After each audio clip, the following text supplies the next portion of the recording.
Mic आवाज आ रही है बच्चे? ठीक।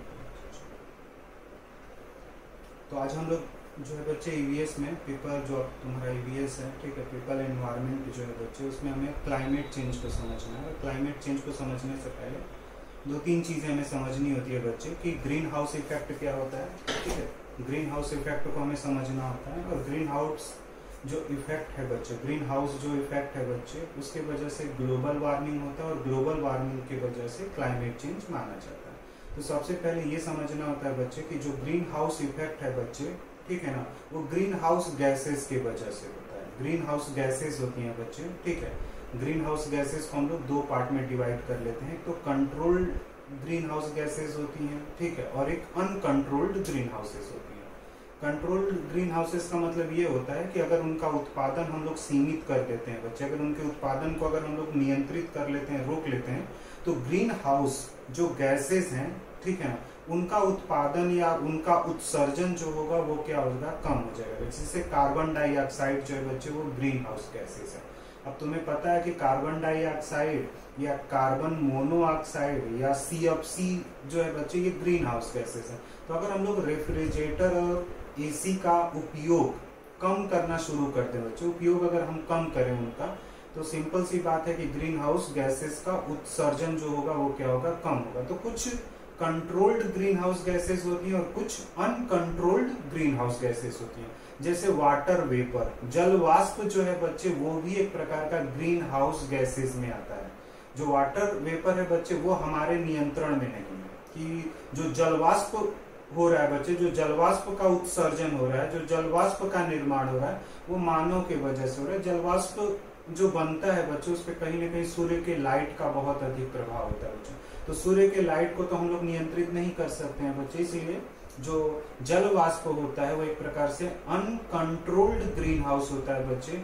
और इसी तरह से ओजोन जो गैस होती है वो भी एक प्रकार से अनकंट्रोल्ड ग्रीन हाउस गैसेस होती हैं। तो तुमसे पेपर में पूछा जा सकता है कि अनकंट्रोल्ड ग्रीन हाउस गैसेस कौन कौन सी हैं बच्चे। तो ऑप्शन में जल वाष्प और या फिर H2O लिख देगा या फिर तुम्हारा O3 लिख देगा। O3 का मतलब ओजोन गैस होती है। और जल वाष्प लिख दे या फिर उसके जगह पे H2O लिख दे, तो जल वाष्प लिखेगा और प्लस O3 अगर लिखता है तो ये एक प्रकार से अनकंट्रोल्ड ग्रीन हाउस गैसेस हैं बच्चे। ये अनकंट्रोल्ड ग्रीन हाउस गैसेस मानी जाती है।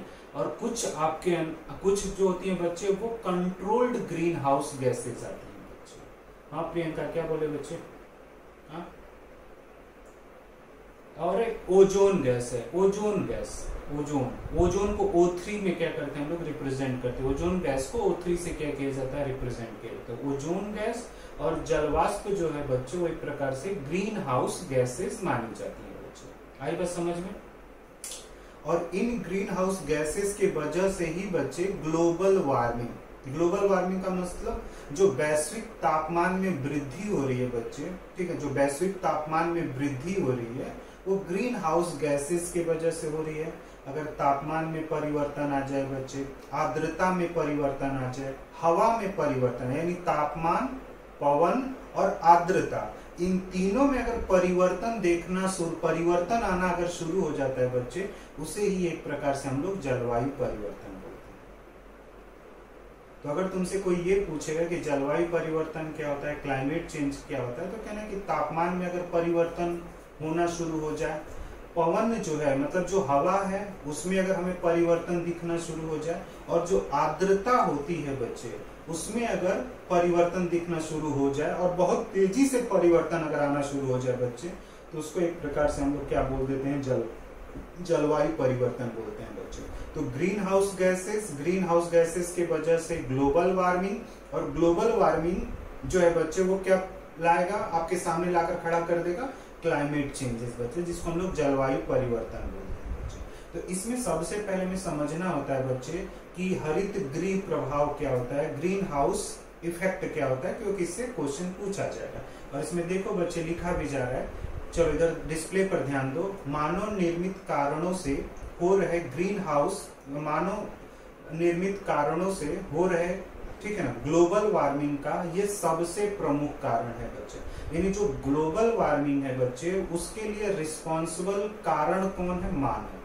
यानी मानव अपनी आवश्यकताओं के लिए क्या कर रहा है, वस्तुओं का निर्माण करता है। तो जब वो वस्तुओं का निर्माण करता है, प्राकृतिक संसाधनों का दोहन करता है बच्चे अपनी आवश्यकताओं को पूर्ति करने के लिए, तो जब हम वस्तुओं का निर्माण करते हैं तो उस वस्तुओं के निर्माण के साथ साथ बच्चे जब उसका उपयोग किया जाएगा तो उपयोग करने के दौरान उस चीज से कुछ गैसेस जो है वो क्या होती हैं, उत्सर्जित होती हैं बच्चे। इसलिए मानव के उपयोग के द्वारा जो गैसेस उत्सर्जित होती हैं बच्चे, उन कुछ गैसेस को हम लोग किसके लिए जिम्मेदार मानते हैं, ग्लोबल वार्मिंग के लिए। जो वैश्विक तापमान में वृद्धि हो रहा है वो मानव निर्मित जो वस्तुएं हैं बच्चे, एक तो मानव निर्मित, मानव अपनी आवश्यकताओं के लिए वस्तुओं का निर्माण करता है, तो जब वो वस्तुएं बनाई जाती हैं बच्चे तो उनसे बहुत तरह के अपशिष्ट पदार्थ निकलते हैं, बहुत तरह के गैसेस निकलती हैं बच्चे, और यही गैसेस ही बच्चे एक प्रकार से ग्लोबल वार्मिंग के लिए क्या होती हैं, जिम्मेदार होती हैं। जो हमने वायु प्रदूषण में देखा था बच्चे, जल प्रदूषण में देखा था, मृदा प्रदूषण में देखा था बच्चे, ध्वनि प्रदूषण में देखा। तो ये कहीं न कहीं जो जल प्रदूषण है बच्चे, जो वायु प्रदूषण है, इसके वजह से कुछ गैसेस का भी क्या होगा बच्चे, उत्सर्जन होता है, और वो गैसेस इस प्रकार से क्या करती हैं, ग्लोबल वार्मिंग जैसी समस्या को क्या करती हैं, उत्पन्न करती हैं बच्चे। क्लियर है बच्चे? इतनी चीजें क्लियर है आपको? ठीक है बच्चे, यह परिघटना निम्न 4 चरणों में संपन्न होती है। यह जो पूरा का पूरा जो ग्रीन हाउस इफेक्ट को अगर हमें समझना होता है बच्चे, उसको समझने के लिए बच्चे हमें 4 चरणों को एक प्रकार से क्या करना पड़ेगा। ये पूरी घटना, परिघटना जो होती है वो 4 चरणों में संपन्न होती है। सूर्य की किरणों से पहले, सूर्य की किरणों में पहले से उपस्थित अवरक्त किरणों को ट्रोपोस्फीयर में आने वाले ग्रीन हाउस गैसेस को परत द्वारा अवशोषित कर लिया जाता है बच्चे। यानी जो सूर्य की किरणें होती हैं बच्चे, जो सूर्य की किरणें होती हैं उसमें एक प्रकार से अल्ट्रा वायलेट रेज होती हैं, और अवरक्त किरणें बोलते हैं बच्चे। और जो ये अवरक्त किरणें होती हैं बच्चे, इन अवरक्त किरणों को इस वायुमंडल में जो ग्रीन हाउस गैसेस हैं बच्चे, वो क्या कर लेती हैं, अवशोषित कर लेती हैं। अवशोषित कर लिया उन गैसेस को।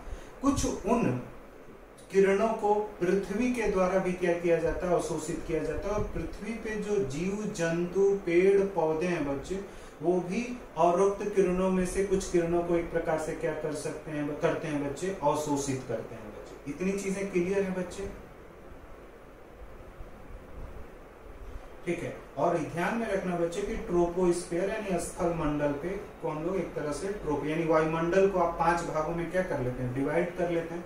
उसी में से एक पार्ट जो होता है बच्चे ट्रोपोस्फीयर, जिसपे हम लोग रहते हैं, ट्रोपोस्फीयर के अंतर्गत हम लोग रहते हैं। उसके बाद से स्ट्रेटोस्फीयर, उसके बाद से और भी स्फीयर्स होते हैं। टोटल एटमॉस्फेयर के 5 स्फीयर होते हैं, एटमॉस्फेयर में 5 आते हैं। तो इसमें जो ट्रोपोस्फीयर है बच्चे, उस ट्रोपोस्फीयर में ग्रीन हाउस गैसेज होती हैं। तो जो ग्रीन हाउस गैसेज होती है वो अल्ट्रा वायलेट रेज को क्या करेंगे, अवशोषित करेंगे, ऑब्जर्व करेंगे। और छोटी तरंग दैर्ध्य की किरणें, छोटी तरंग दैर्ध्य की किरणें ग्रीन हाउस गैसेस की परत को पार करके पृथ्वी की सतह तक आती हैं, और इन किरणों के कारण भी पृथ्वी के सतह का तापमान क्या हो जाता है, बढ़ जाता है। यानी जो सूर्य की किरणें होती हैं बच्चे, उन किरणों को हम लोग छोटी तरंग दैर्ध्य की किरणें बोलते हैं। और ये छोटी जो तरंग दैर्ध्य की किरणें होती हैं, ये ग्रीन हाउस गैसेस की परत को क्या कर जाएंगी, पार कर जाएंगी। और जैसे ही पार करेंगी वो पृथ्वी के सतह पे आती हैं। तो जब पृथ्वी के सतह पे सूर्य की किरणें पड़ेगी बच्चे, तो पृथ्वी का सतह का तापमान क्या होना शुरू हो जाएगा, बढ़ना शुरू हो जाता है बच्चे। यानी पृथ्वी पे जो भी चीजें होंगी वो अब क्या होंगी, ठीक है ना, सूर्य की किरणों की वजह से धीरे धीरे क्या होने लगती हैं, गर्म होने लगती हैं। पानी गर्म होकर क्या बन जाएगा, जल वाष्प बन जाएगा।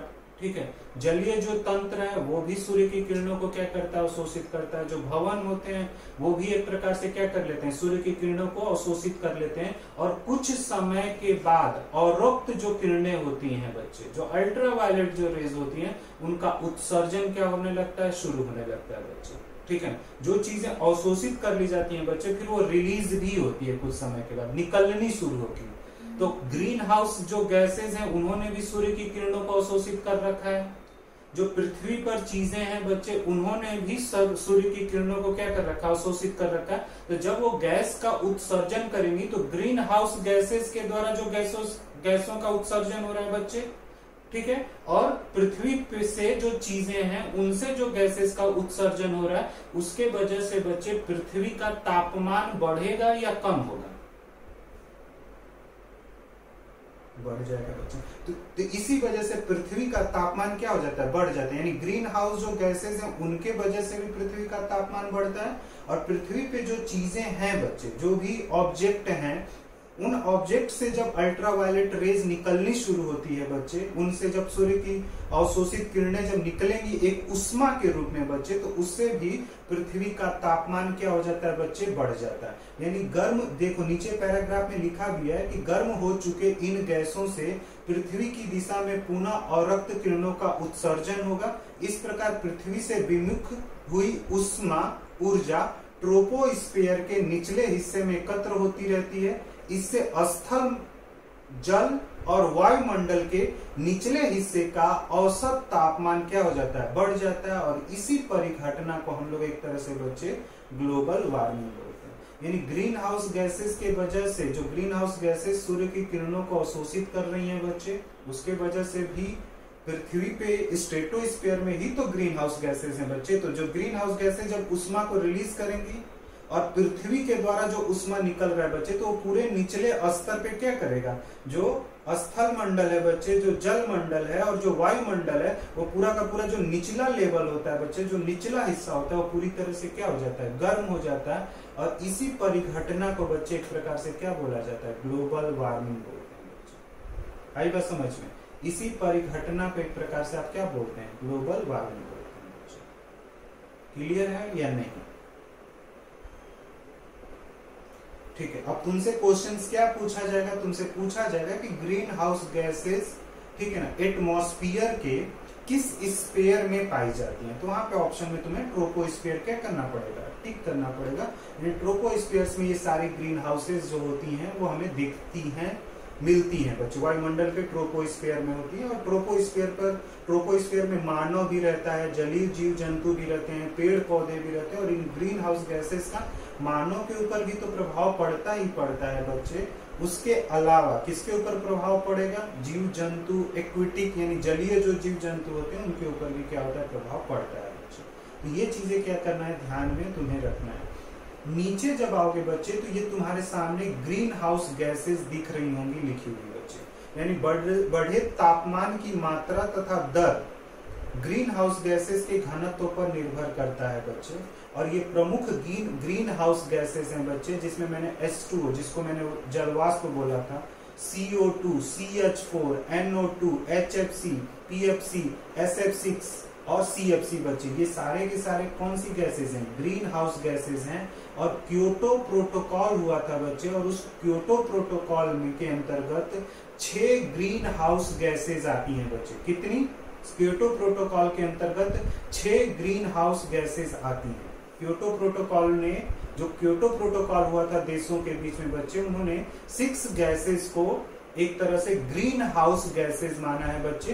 यानी CO2 से लेकर CO2, CH4, NO2, HFC, PFC, SF6, ये इन गैसेस को हम लोग बच्चे क्योटो प्रोटोकॉल के द्वारा ग्रीन हाउस गैसेस बोलते हैं। यानी जो क्योटो प्रोटोकॉल था बच्चे, उसमें 6 गैसेस को ग्रीन हाउस गैसेस में डाला गया था। और वो 6 कौन सी गैसेस हैं जो ग्रीन हाउस में आती हैं बच्चे? CO2, CH4, N2O, HFC, PFC, SF6, ये जो है बच्चे वो ग्रीन हाउस गैसेस हैं बच्चे अकॉर्डिंग टू क्योटो प्रोटोकॉल।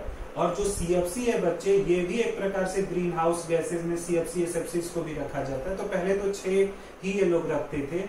और जो ये मॉन्ट्रियल जो प्रोटोकॉल है बच्चे, ये ध्यान में रखना, जो मॉन्ट्रियल प्रोटोकॉल है बच्चे, इसके द्वारा CFC गैस का जो उत्सर्जन हो रहा है बच्चे, उसको क्या करना है? नियंत्रित करना है। तो मॉन्ट्रियल प्रोटोकॉल में ये प्रावधान किया गया था बच्चे कि सभी देश अपने स्तर पे CFC गैसेस के उत्सर्जन को क्या करेंगे? कम करेंगे।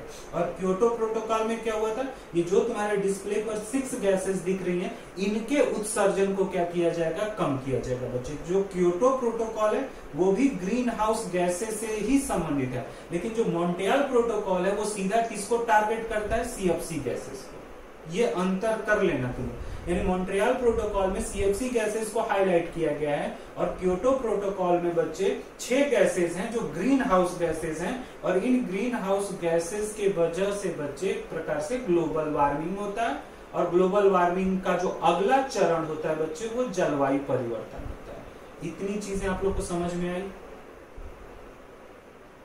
ये गैसेस अब तुम्हें ध्यान में रखना, तुमसे पेपर में पूछा भी जाएगा कि मॉन्ट्रियल प्रोटोकॉल किससे संबंधित है। प्रीवियस ईयर के जब प्रश्नों पत्रों को देखोगी तो उसमें मॉन्ट्रियल प्रोटोकॉल पे तो बहुत पूछता है बच्चे। अब अभी जो जलवायु परिवर्तन में, जलवायु जो बहुत तेजी से परिवर्तन हो रहा है बच्चे, इसके लिए पर्यावरण से संबंधित जो भी विश्व स्तरीय बैठकें हो रही हैं, ग्लोबल लेवल पर जो सीटिंग्स हो रही हैं, उसमें एक प्रकार से ग्रीन हाउस गैसेस पर बड़े लेवल पर क्या किया जा रहा है, बातचीत किया जा रहा है। जैसे तुम लोगों ने कॉन्फ्रेंस ऑफ पार्टी का नाम सुना होगा, ये आईआर में भी मैंने बताया होगा, कॉन्फ्रेंस ऑफ पार्टीज होता है जिसको कोप बोलते हैं। ठीक है, कोप में क्या होता है, सभी देशों को बुलाया जाता है और सभी देश आपस में मिलकर, यानी विकसित देश और विकासशील देश मिलकर जो पर्यावरण से संबंधित जो मुद्दे होते हैं उस पर क्या करते हैं, सभी देश बातचीत करते हैं, योजनाएं बनाते हैं, और उन योजनाओं को कैसे लागू किया जाएगा बच्चे, ये सारा कॉन्फ्रेंस ऑफ पार्टीज में होती है। आई बात समझ में। तुमसे पेपर में पूछा जा सकता है कि क्योटो प्रोटोकॉल के अंतर्गत कितनी गैसेस ग्रीन हाउस गैसेस में आती हैं बच्चे, उनको 6 गैसेस जो हैं वो ग्रीन हाउस गैसेस में आती है।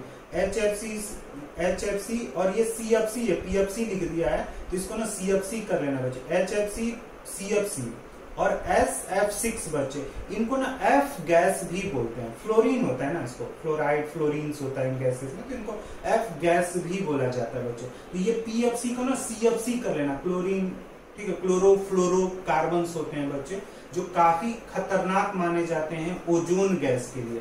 HFC थोड़ा सा CFC से क्या होता है, कम होता है, मतलब HFC भी एक तरह से खतरनाक गैस मानी जाती है ओजोन के लिए, लेकिन CFC जो है वो HFC से ज्यादा खतरनाक गैसों में रखी जाती है बच्चे। आई बात समझ में। ये तुम्हें याद रहना चाहिए बच्चे। रीचा बच्चे समझ में आ रहा है?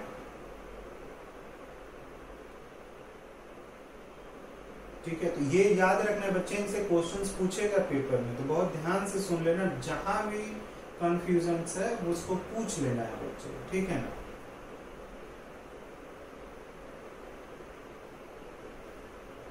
ठीक है,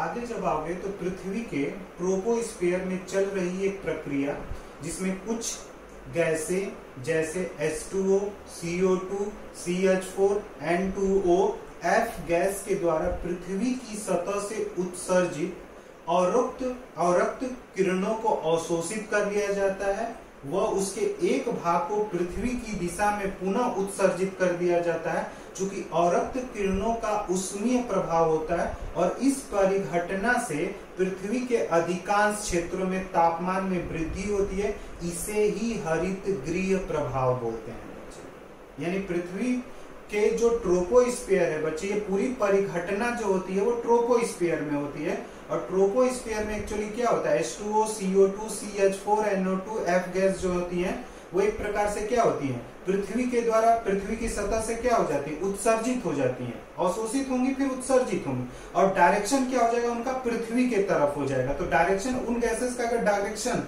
पृथ्वी के तरफ हो गया बच्चे, और पृथ्वी से उष्मा तो निकल ही रहा, उन गैसेस का उष्मा और पृथ्वी का उष्मा जो होगा बच्चे, वो उष्मा जो होगा उसका मात्रा जो होगी वो क्या हो जाएगी, बढ़ जाएगी। तो पृथ्वी के अधिकांश क्षेत्रों में जो तापमान होता है बच्चे वो क्या होने लगता है, बढ़ना शुरू हो जाता है बच्चे। इसे ही ग्रीन हाउस इफेक्ट बोलते हैं बच्चे।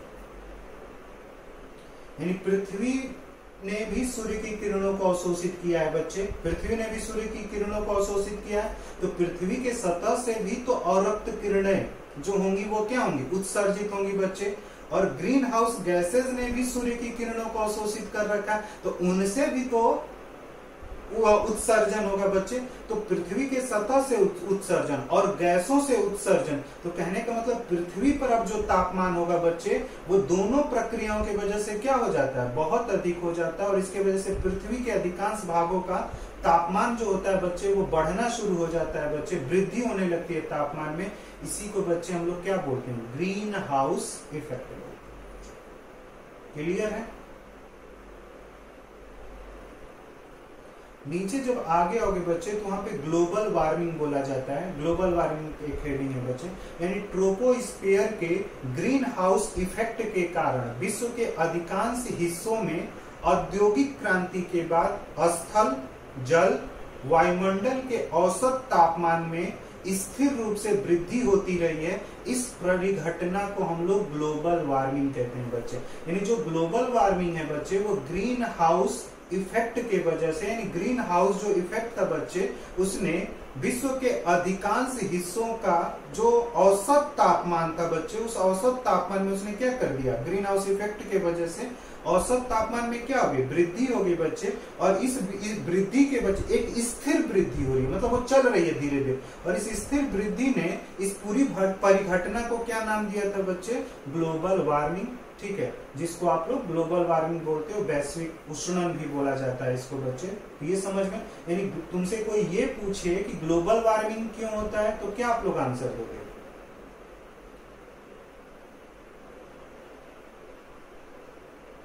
बच्चों आवाज आ रही है मेरी? मैंने ये पूछा कि ग्लोबल वार्मिंग जो है बच्चे, ग्लोबल जो वार्मिंग है वो किस वजह से हो रहा है, इसका आंसर अगर आपसे पूछा जाए तो आप लोग क्या आंसर दोगे?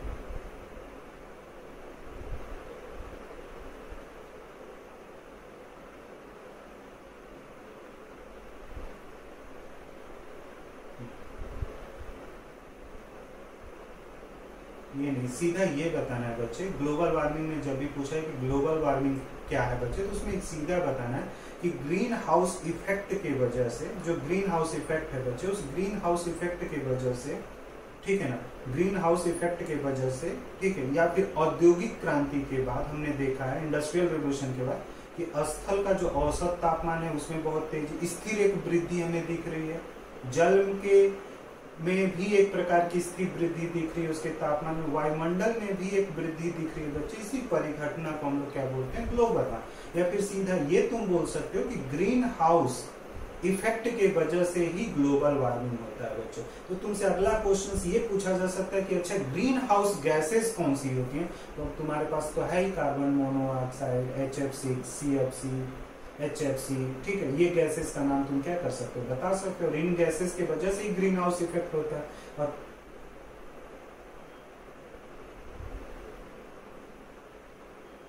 Carbon dioxide, CFC, chlorofluorocarbon.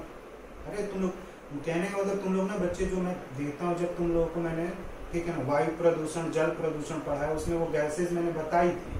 तुम लोग क्या करते हो कि उस चीज को पढ़ते ही नहीं, ठीक है ना, वही चीज तो कंटिन्यू हो रहा है बच्चे, वही चीज क्या हो रहा है, कंटिन्यू हो रहा है। मैं नई चीजें नहीं बता रहा, वो पहले ही जल प्रदूषण, वायु प्रदूषण, उन गैसेस के बारे में, हमने वायु प्रदूषण में उन गैसेस के बारे में बात किया था। Sulphur dioxide, N2O, nitric oxide, मतलब नाइट्रोजन के ही बच्चे क्या है, ऑक्साइड्स हैं, तो वही चीजें तो लिखा हुआ। मीथेन तुमने वहां पे पढ़ा ही है बच्चे। अब बस इसमें CFC, HFC, SF6 जो है वो थोड़ी सी नई गैसेज होती है, और वहां पे भी हम लोग CFC, HFC की बात करते हैं कि जो CFC, HFC है उसके वजह से भी तो वायु प्रदूषण होता है बच्चे। नया थोड़ी पढ़ रहे हैं, मतलब जो तुम पुराना होता है ना उसको तुम पढ़कर भूल जाते हो। तुम पुरानी चीजों को ना अपने दिमाग में नहीं रखते हो, और ये नहीं सोचने की कोशिश कर रहे हो कि जो हम अगला पढ़ रहे हैं उसमें भी इसका ही तो यूज हम लोग कर रहे हैं, कुछ नया थोड़ी यूज कर रहे हैं। जो तुम पूरा पढ़, मतलब जो वायु प्रदूषण है बच्चे, वो वायु प्रदूषण ही तो ग्रीन हाउस इफेक्ट है। वायु प्रदूषण जो है बच्चे, उसको भी तो तुम ग्रीन हाउस इफेक्ट के रूप में देख सकते हो बच्चे, वो ग्रीन हाउस इफेक्ट है। और वही ग्रीन हाउस इफेक्ट आगे क्या कर रहा है, ग्लोबल वार्मिंग, और फिर ग्लोबल वार्मिंग से फिर क्या होगा बच्चे, क्लाइमेट चेंज होगा। आई बात समझ में? और ऐसा नहीं कि नया हम लोग पढ़ रहे हैं, क्लास 10th के भी NCERT में सेम ये लिखा हुआ है, वहीं का ये मैटर है, कुछ नया थोड़ी। क्लास 10th में या 11th में तुम्हें मिल जाता है। क्लास 10th के मेरे को लगता है कि साइंस का जो साइंस वाला जो बुक है बच्चों, उसके लास्ट में ये इन्वायरमेंट का पूरा एक टॉपिक ही रखा जाता है। बायोलॉजी में इन्वायरमेंट के एक सेक्शंस को पढ़ाते हैं ये बायोलॉजी में। आई बात समझ में बच्चे? ठीक है, आगे जब आओगे बच्चे तो क्लाइमेट चेंज लिखा है, यानी ग्लोबल वार्मिंग के कारण विश्व के अधिकांश हिस्सों में मौसम के 3 प्रमुख घटक, देखो मौसम के लिए 3 प्रमुख घटक होते हैं बच्चे, और उन 3 प्रमुख घटकों के आधार पे हम मौसम की क्या करते हैं, व्याख्या करते हैं। जब हम मौसम की व्याख्या हमें करना होता है बच्चे, तो उसमें 3 घटक देखना होता है।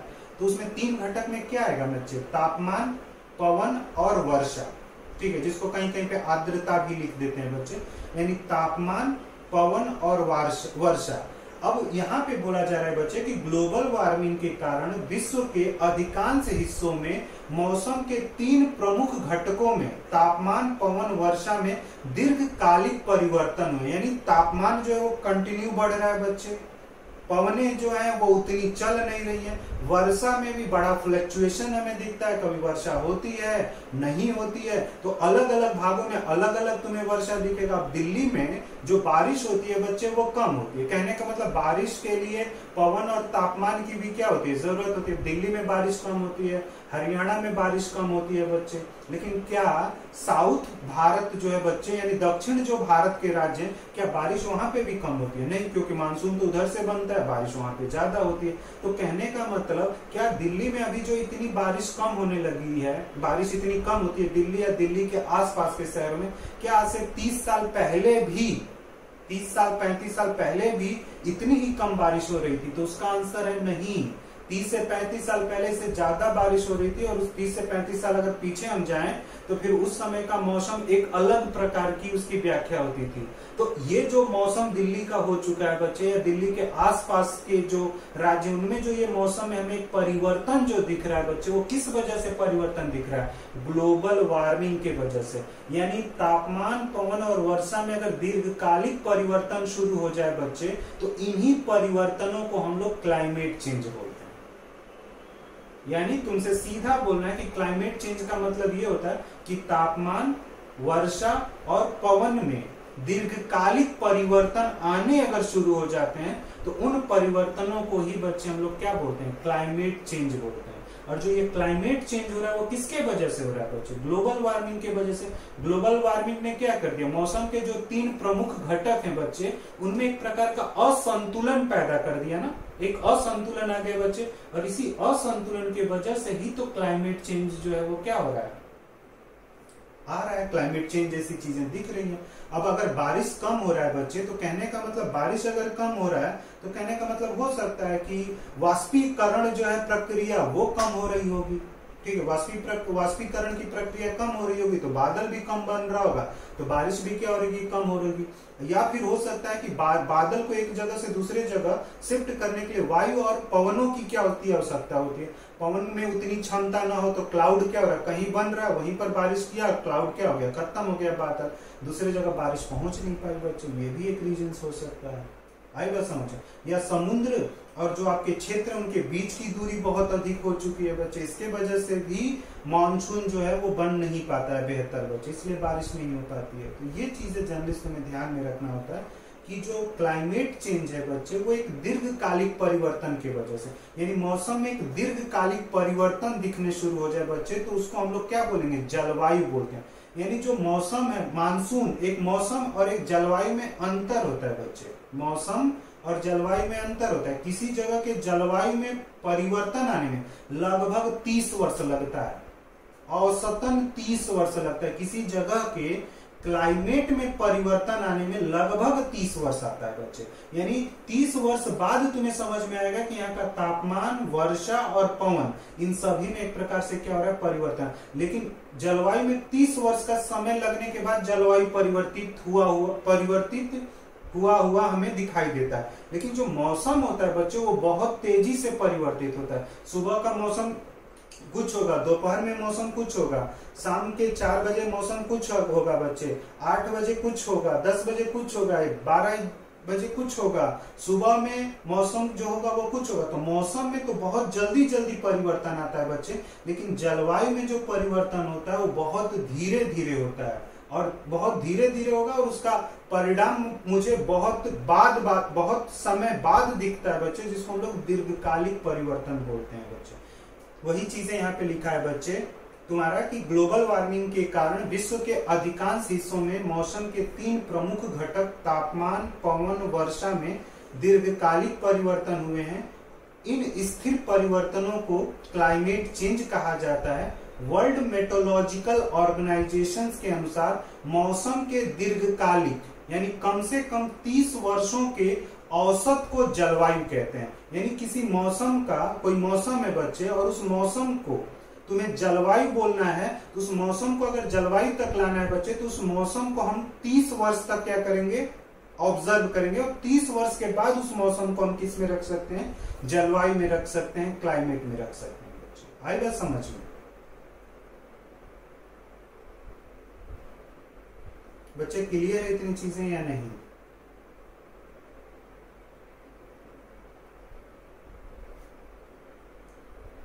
प्रियंका क्लियर है बच्चे? ठीक है, कोई कंफ्यूजन?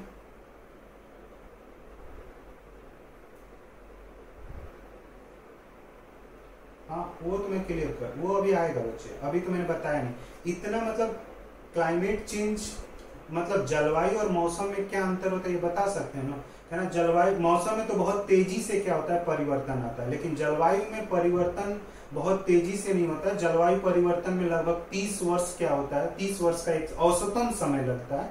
ऐसा वर्ल्ड मेट्रोलॉजिकल डिपार्टमेंट ने बोला कि कहीं के मौसम का जो दीर्घकालिक परिवर्तन होता है, यानी उस मौसम को एक जलवायु के रूप में हमें देखना है बच्चे, उसमें लगभग हमें 30 वर्ष क्या करना होता है, खर्च करना होता है, 30 वर्ष के बाद ही।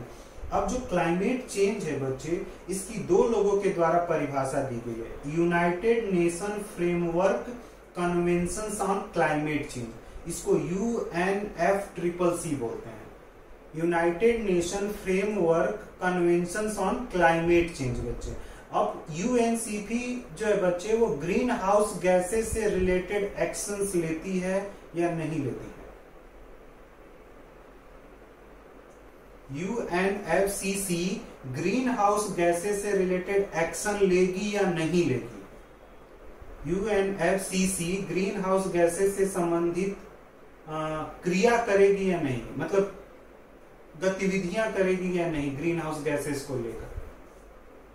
करेगी बच्चे। तो ये ध्यान में रखना है, क्योंकि ये पूरा जो UNFCCC है बच्चे, वो क्लाइमेट चेंज के लेवल पे आके क्या कर रहा है, काम कर रहा है। ये अपने आप में एक संस्था है बच्चे, इंटर गवर्नमेंटल एक एजेंसीज है बच्चे, ये अपने आप में एक संस्था है बच्चे, जो क्लाइमेट चेंजेस हो रहा है बच्चे, उससे संबंधित ये संस्था जो होती है वो अपने लेवल पे क्या करती है, कार्य करती है। और इसी संस्था को मदद करने के लिए बच्चे COP आता है, कॉन्फ्रेंस ऑफ पार्टी। अब इसका हिंदी मत पूछना मेरे से, उसकी हिंदी भी नहीं है, COP ही ध्यान में रखना पड़ेगा। और कॉन्फ्रेंस ऑफ पार्टीज की मीटिंग्स होती रहती हैं बच्चे, ईयरली इनकी बैठकें होती हैं। UNFCCC के द्वारा क्लाइमेट चेंज से संबंधित जो भी निर्णय लिए जाएंगे बच्चे, उन निर्णय को लागू करने के लिए जो संस्था बनाई गई है उसको कॉन्फ्रेंस ऑफ पार्टीज बोला जाता है बच्चे। वो गवर्निंग बॉडीज है, COP कॉन्फ्रेंस ऑफ पार्टीज को गवर्निंग बॉडीज बोला जाता है। यानी UNFCCC के जो निर्णय थे, जो आम सहमति से निर्णय लिए गए थे, वो निर्णय देश लागू कर रहे हैं या नहीं कर रहे हैं बच्चे, वो इसी के अंदर एक बॉडी आती है, एक संस्था आती है बच्चे, जिसको हम लोग कॉन्फ्रेंस ऑफ पार्टी बोलते हैं बच्चे। आई बात समझ में? अब देखो, अब जो क्लाइमेट चेंज की परिभाषा है बच्चे, क्लाइमेट चेंज की डिफिनीशंस 2 लोगों के द्वारा दी गई है। एक तो United nation framework convention on climate change के द्वारा डिफिनीशंस दी जा रही है, किसकी, क्लाइमेट चेंज की, जलवायु परिवर्तन की। और एक डिफिनीशंस दी जा रही है IPCC, नीचे लिखा भी है बच्चे, the inter governmental panel on climate change. तो तुमसे हो सकता है कि कभी पेपर में इनका फुल फॉर्म ही पूछ ले, क्योंकि हमारा पेपर जनरल है बच्चे, हमें उस पेपर में एक जनरल इन्वायरमेंट से रिलेटेड जनरल हमारे पास इंफॉर्मेशन होनी चाहिए बच्चे।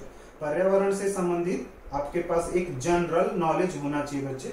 इतना ही तुमसे पेपर 1 में तुमको चेक किया जाएगा कि तुम्हें जनरल नॉलेज है या नहीं है बच्चे। तुमसे ज्यादा वो लोग नहीं पूछने वाले हैं, तुमसे बस इतना पूछने वाले हैं कि IPCC जो है बच्चे, इसका फुल फॉर्म क्या हो सकता है, तो inter governmental panel on climate change. अब तुम इसके जब पूरे फुल फॉर्म को पढ़ोगे बच्चे, तो उसी से तुम्हें क्लियर हो चुका होगा कि क्लाइमेट चेंज से रिलेटेड क्या होगी, एक संस्था होगी, और जो जलवायु परिवर्तन हो रहा है बच्चे, उस जलवायु परिवर्तन को किस तरह से हम लोग क्या करें, कंट्रोल करें। क्योंकि अगर जलवायु में बहुत तेजी से परिवर्तन होगा बच्चे, तो इसका सबसे अधिक प्रभाव मानव के ऊपर पड़ेगा बच्चे। मानव जो मानव जाति है बच्चे उसके समाप्त होने के चांसेस बढ़ जाएंगे। अगर जलवायु परिवर्तन हुआ बच्चे तो खाद्य समस्याएं बढ़ेंगी बच्चे, फूड समस्याएं बढ़ती हैं जलवायु परिवर्तन की वजह से।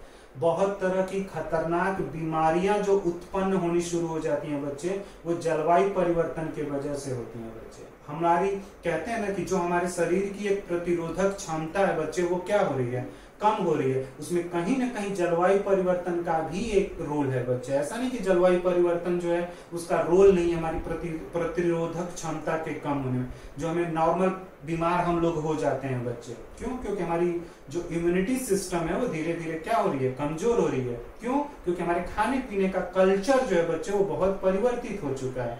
अब घर का बनाया हुआ खाना हमें अच्छा नहीं लगता है, हम लोग को बाहर का खाना ज्यादा पसंद लगता है बच्चे। और वो चीजें एक तरह से क्या करती हैं, बीमारियों को पैदा करती हैं। अब ध्यान से सुनना है बच्चे, इतनी चीजें समझ में। UNFCCC का फुल फॉर्म तुमसे अगर कोई पूछेगा तो बता सकते हो ना? और ये अगर कोई ये पूछे कि UNFCCC का वर्क क्या है तो क्या बताओगे? शॉर्ट में ऑब्जेक्टिव फॉर्म में आंसर मुझे चाहिए, कहानी नहीं बतानी। UNFCCC किसके लिए काम करता है?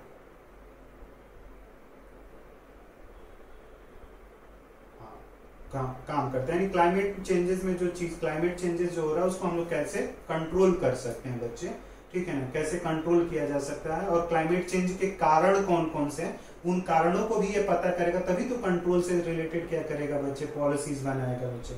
और अगर तुमसे ये कोई पूछा जाए कि IPCC किससे रिलेटेड है तो क्या बताओगे? क्लाइमेट। ये ऑब्जेक्टिव की तरह से सोचना है बच्चे। आई बस समझ, क्वेश्चन ये बनेगा, फुल फॉर्म बनेगा, फुल फॉर्म तुम्हें रट के रखना है बच्चे, फुल फॉर्म रट के जाना है, ठीक है? इतनी बार मैं बोल रहा हूं, रट के जाना है, नहीं जाओगे नहीं पास होगे, ठीक है? तो एकदम इसको ध्यान से पढ़ लें। अब देखो डिफिनीशन क्या दी जा रही है क्लाइमेट चेंज की UNFCCC के अनुसार। जो UNFCCC ने थी उसने डिफिनीशन में बोला कि जो क्लाइमेट चेंज है, जो जलवायु परिवर्तन है, उसके लिए दो कारण CC ने बोला था, मतलब UNFCCC ने बोला था CC के बारे में, क्लाइमेट चेंज के बारे में। प्राकृतिक कारणों के वजह से भी जलवायु परिवर्तन होता है बच्चे, और मानव जनित कारणों से भी जलवायु परिवर्तन होता है। ये UNFCCC की डिफिनीशन है बच्चे। प्राकृतिक कारणों का मतलब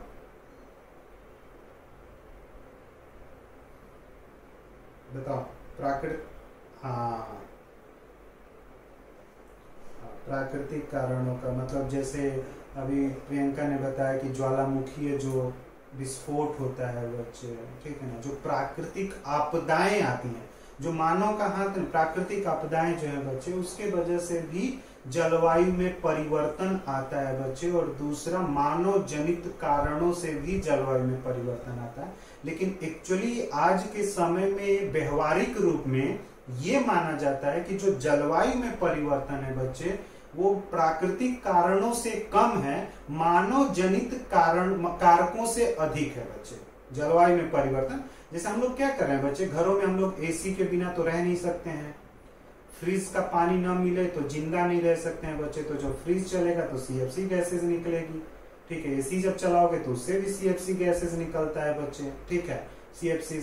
अब जर्नलिस्ट क्या होता है, बहुत जगह पे हमारे यहाँ जो ईंधन के साधन है बच्चे, हमारे यहाँ जो ईंधन के साधन है, वो ईंधन का साधन पूरा का पूरा जीवाश्म ईंधन है बच्चे। और जब जीवाश्म ईंधन को हम जलाते हैं तो उससे भी तो गैसेस का उत्सर्जन होता है बच्चे। और वो गैसेस जो उत्सर्जित हो रही है बच्चे, वो किसके वजह से हो रही है? मानव के वजह से। AC कौन चला रहा है? मानव चला रहा है। और इसी वजह से बोला जाता है, United nation framework convention on climate change ने बोला कि जो क्लाइमेट चेंज हो रहा है बच्चे, उसके लिए मानव भी क्या है, एक जिम्मेदार कारक है, मानव जनित कारक भी और प्राकृतिक। अब और दूसरा देखो, क्लाइमेट चेंज की डिफिनीशन IPCC के द्वारा क्या दे रहा है, इसने अपने डिफिनीशन में बोला कि जो क्लाइमेट चेंज है बच्चे, उसके लिए सिर्फ मानव जनित कारण है। अब तुम्हें अंतर करने आना चाहिए बच्चे, कि तुमसे अगर कोई कभी पूछ ले, कभी तुम भविष्य में इंटरव्यू देने गए बच्चे, तो जरूरी तो नहीं कि पोल साइंस में भी हमें इन्वायरमेंट इश्यूज पढ़ना होता है। ध्यान से सुनो, ऐसा नहीं कि ये सिर्फ ईवीएस में पढ़ रहे हैं, तुमने सस्टेनेबल डेवलपमेंट गोल्स और ये सारी चीजें पढ़ा है, और वहां पे भी हमने जो समसामयिक घटनाएं थी बच्चों, उसमें जलवायु परिवर्तन के बारे में हमने बात किया था, तो वहां पे तुमसे पेपर में पूछा जाएगा, तब ये थोड़ी कहोगे कि ये तो मेरे टॉपिक का नहीं है। ये अंतरराष्ट्रीय संबंधों में का एक पार्ट है बच्चे, सभी देश मिलकर इस मुद्दे पर भी क्या करते हैं, बातचीत करते हैं बच्चे, तो वहां पे चीजें। तो अगर तुमसे पूछा जाए कि आईपीसीसी की डिफिनीशंस और यूएनएफसीसी की डिफिनीशंस के अकॉर्डिंग क्लाइमेट चेंज को कैसे अलग करेंगे, तो आप सीधा बता देना कि जो आईपीसीसी की डिफिनीशन है बच्चे, वो तो मानते हैं कि क्लाइमेट चेंज जो है वो मानव जनित कारणों की वजह से है, लेकिन यूएनएफसीसी का मानना है कि जो क्लाइमेट चेंज है बच्चे, उसके लिए प्राकृतिक कारण के साथ साथ मानव जनित कारण भी है बच्चे। क्लियर हुआ बच्चे सभी को कि भूल जाओगे?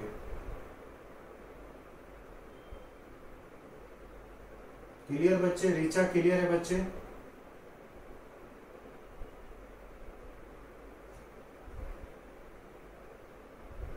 ठीक है बच्चे। अब हरित गृह प्रभाव, ठीक है, हरित गृह प्रभाव के प्रकार, ठीक है, तो इसके भी दो हरित गृह प्रभाव के प्रकार को दो पार्टों में हमने क्या कर दिया बच्चे, बांट दिया है। एक तो प्राकृतिक, ठीक है ना, ग्रीन हाउस जो इफेक्ट होगा उसका प्राकृतिक के ऊपर क्या प्रभाव पड़ेगा बच्चे, और ग्रीन हाउस इफेक्ट का एक प्रकार हम लोग मानव जनित को भी देख लेते हैं। यानी जो ग्रीन हाउस इफेक्ट होगा बच्चे, जो ग्रीन हाउस इफेक्ट होता है उसमें प्राकृतिक कारण भी आते हैं बच्चे और मानव जनित कारक भी आते हैं बच्चे। और ध्यान में रखना बच्चे, ठीक है ना, मानव जनित को ना एंथ्रोपोग्निक्स भी बोलते हैं। मानव जनित न लिखकर वो एंथ्रोपोग्निक लिख रहा है बच्चे, तो मतलब वहां पे मानव जनित के बारे में क्या कर रहा है, बातचीत कर रहा है। नेचुरल का तो प्राकृतिक उसने लिखा है, तो इंग्लिश और हिंदी में दोनों ध्यान में रखना। तुम लोग को कई बार मैं बोलता हूँ बच्चे, सिर्फ हिंदी के भरोसे मत जाना पेपर देने, इंग्लिश भी उनकी आनी चाहिए, ठीक है। अब प्राकृतिक जो ग्रीन हाउस इफेक्ट होगा बच्चे, प्राकृतिक प्रकार क्या है ग्रीन हाउस इफेक्ट का और मानव जनित क्या है बच्चे, ये समझते हैं। प्राकृतिक रूप से चल रही भौगोलिक तथा जैविक प्रक्रियाओं से भी CO2, CH4 उत्सर्जित होते हैं और इनके कारण ग्रीन हाउस प्रभाव उत्पन्न होता है। यानी जो कार्बन डाइऑक्साइड है बच्चे और CH4 को हम लोग क्या बोलते हैं, CH4 का नाम क्या है बताए, कौन बताएगा मेरे को? CH4 का फुल फॉर्म बताओ, पूरा नाम बताना।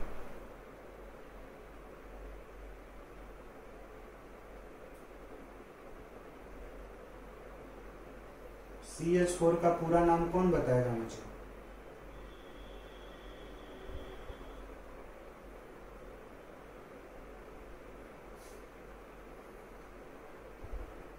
प्रियंका। CH4 जहां लिखा होता है उसको कौन सी गैस बोलते हैं? तुम लोग की मैं समझ रहा हूँ पढ़ाई कैसी चल रही है, ये मेरे को क्लियर हो चुका है। तुम लोग चाहते हो कि 5-7 साल लगे नेट निकालने में, ठीक है ना, तुम लोग नहीं चाहते हो किसी बार हो, ठीक है ना। तुम लोग का जो बताओ, देख कर ही बताओ, कहीं से भी बताओ। तुम लोग का पढ़ने की स्पीड से मुझे लगने लग गया, ठीक है। तुम लोग नहीं चाहते हो कि वो तुम लोग का सिलेक्शन।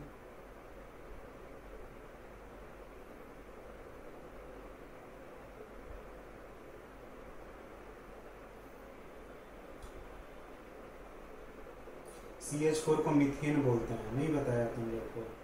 4 ही 5 6 तो गैसेज याद रखनी है बच्चे, उसमें भी तुम लोग नहीं कर रहे हो, ठीक है। CH4 को मीथेन बोलते हैं, कई जगह तुमने पढ़ा है और तुम लोग ने भी पढ़ रखा है, ऐसा नहीं कि मैं ही बता रहा हूँ, तुम लोग खुद पढ़ रखे हो और पेपरों में तुमने लिखा भी होगा, ठीक है ना। जब 10th में पढ़ रहे थे तो उस समय जब बोर्ड का पेपर दिया गया होगा, वहाँ क्वेश्चन पूछा गया होगा, तो तुम मीथेन लिख कर आए थे, ऐसा नहीं कि कोई नया चीज बोल रहे हो। और जो मीथेन गैस का उत्सर्जन होता है बच्चे, वो प्राकृतिक तरीके से होता है। मीथेन गैस कहाँ पे उत्सर्जित होती है? हाँ,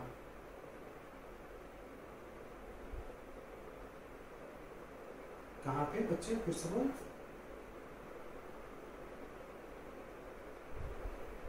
हाँ, वहां से भी निकलती है। और कहाँ से निकलता है? प्राकृतिक तरीके से, प्राकृतिक तरीके से अपने आप। वो तो हमने अपशिष्ट डाल, वो तो मानव जनित हो गया, प्राकृतिक तरीके से बच्चे, नेचुरली निकलता है।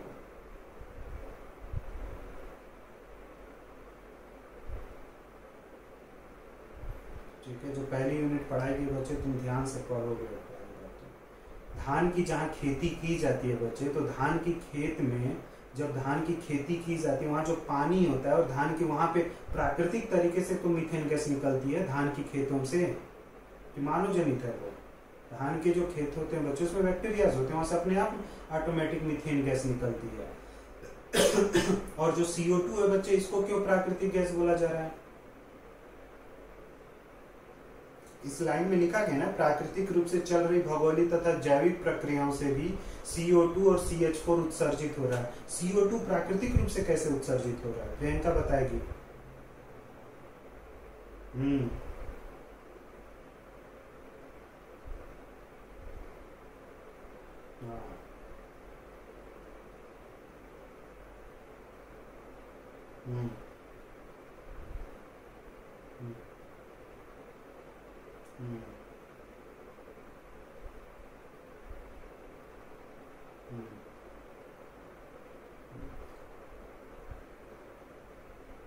वही चीज है, सही बोला, कुछ तो बोला, ठीक है ना। सोच के थोड़ा सा और रीड करती तो और अच्छे से बताती। वही चीजें हैं बच्चे, जो CO2 है वो प्राकृतिक रूप से, ठीक है ना, भौगोलिक तथा जैविक प्रक्रियाओं से क्या होती है। अरे इस वायुमंडल में सबसे अधिक गैस की मात्रा नाइट्रोजन होता है, ऑक्सीजन होता है, उसके बाद से कार्बन भी तो है बच्चे। ये कार्बन के ही तो अणु हैं बच्चे, कार्बन डाइऑक्साइड। तो कहने का मतलब ये जो होता है कार्बन, जो CO2 है, CH4 जो है बच्चे, ये प्राकृतिक तरीके से क्या होती है, उत्सर्जित होती है। प्राकृतिक मतलब प्रकृति और भौगोलिक कारक जो होते हैं बच्चे वो जिम्मेदार होते हैं। और ये भी एक प्रकार से क्या होती है, ग्रीन हाउस गैसेज होती हैं बच्चे। अगर हम लोग बहुत बड़े लेवल पे डिफॉरेस्टेशन कर दें बच्चे, तो CO2 की मात्रा क्या हो जाएगी, बढ़ जाएगी ना। क्यों? क्योंकि CO2 को अवशोषित करने वाले पेड़ पौधे हैं, पेड़ पौधे ही नहीं होंगे तो जो तुम्हारा ट्रोपोस्फीयर है बच्चे, पृथ्वी का जो ट्रोपोस्फीयर है बच्चे, सॉरी वायुमंडल का जो ट्रोपोस्फीयर है बच्चे, उसमें CO2 की मात्रा बढ़ जाएगी या नहीं बढ़ जाएगी। और उस मात्रा को बढ़ने की वजह से ही बच्चे तो क्या होता है कि तुम्हें दिखेगा कि CO2 की मात्रा बढ़ी, मतलब CO का ताप, CO जो कार्बन डाइऑक्साइड है वो बढ़ रहा है, मतलब पृथ्वी के सतह का तापमान भी क्या होगा, बढ़ेगा। एक तो ऑटोमेटिक पृथ्वी अपनी तो ऊष्मा उत्सर्जित करती ही करती है, जो वायुमंडल में जो गैसेज हैं बच्चे वो भी तो अपनी ऊष्मा को क्या कर देंगे, उत्सर्जित कर देंगे। तो पृथ्वी का अधिकांश क्षेत्रों का जो औसत तापमान होता है बच्चे, उसमें एक प्रकार से क्या आने लगती है, वृद्धि आने लगती है। तो ये समझ में आया, यानी जो नेचुरल गैस, कुछ गैसेज नेचुरल कारण भी होते हैं बच्चे, जिसके वजह से ग्रीन हाउस इफेक्ट होता है बच्चे। ग्रीन हाउस इफेक्ट हम देख सकते हैं, हरित गृह प्रभाव देखा जा सकता है। और दूसरा जो लिख रहा है बच्चे वो मानव जनित है, और इसमें बताया भी गया है कि प्राकृतिक प्रभाव को जीवमंडल के अस्तित्व हेतु आवश्यक है। अगर प्राकृतिक नेचुरल चीजें नहीं होगी बच्चे ना, तो इस जीवमंडल में जीना असंभव है। अगर इस वायुमंडल से सारी गैसें समाप्त कर दोगे, हम जीवन रहेगा यहाँ पे, नहीं रहेगा, जीवन समाप्त हो जाएगा। तो गैसेज जो होती है, इसमें से अनुपस्थिति में विश्व के अधिकांश हिस्सों का तापमान 20 से 30 डिग्री सेल्सियस तक कम हो जाएगा और अधिकांश जीव क्या हो जाएंगे, विलुप्त। अगर प्राकृतिक में, यानी प्रकृति में जो गैसेज हैं बच्चे, अगर उनकी मात्रा कम हुई तो भी मानव के ऊपर प्रभाव पड़ता है। क्यों? क्योंकि बहुत सारी प्रजातियां विलुप्त हो जाएंगी उन गैसेज के कम होने की वजह से। अब गैसेज बढ़ गई बच्चे, उनका मात्रा अगर बढ़ रहा है, उनमें वृद्धि अगर हो रहा है, तभी भी अधिकांश जीव क्या हो सकते हैं, विलुप्त हो सकते हैं। ये दोनों चीज, मतलब हमें एक बैलेंस फॉर्म में क्या करना होता है, इन गैसेज को रखना होता है बच्चे। ना तो कम करना है, ना तो बहुत ज्यादा करना है बच्चे। कम ज्यादा किए तो निपट गए। आई बात समझ में?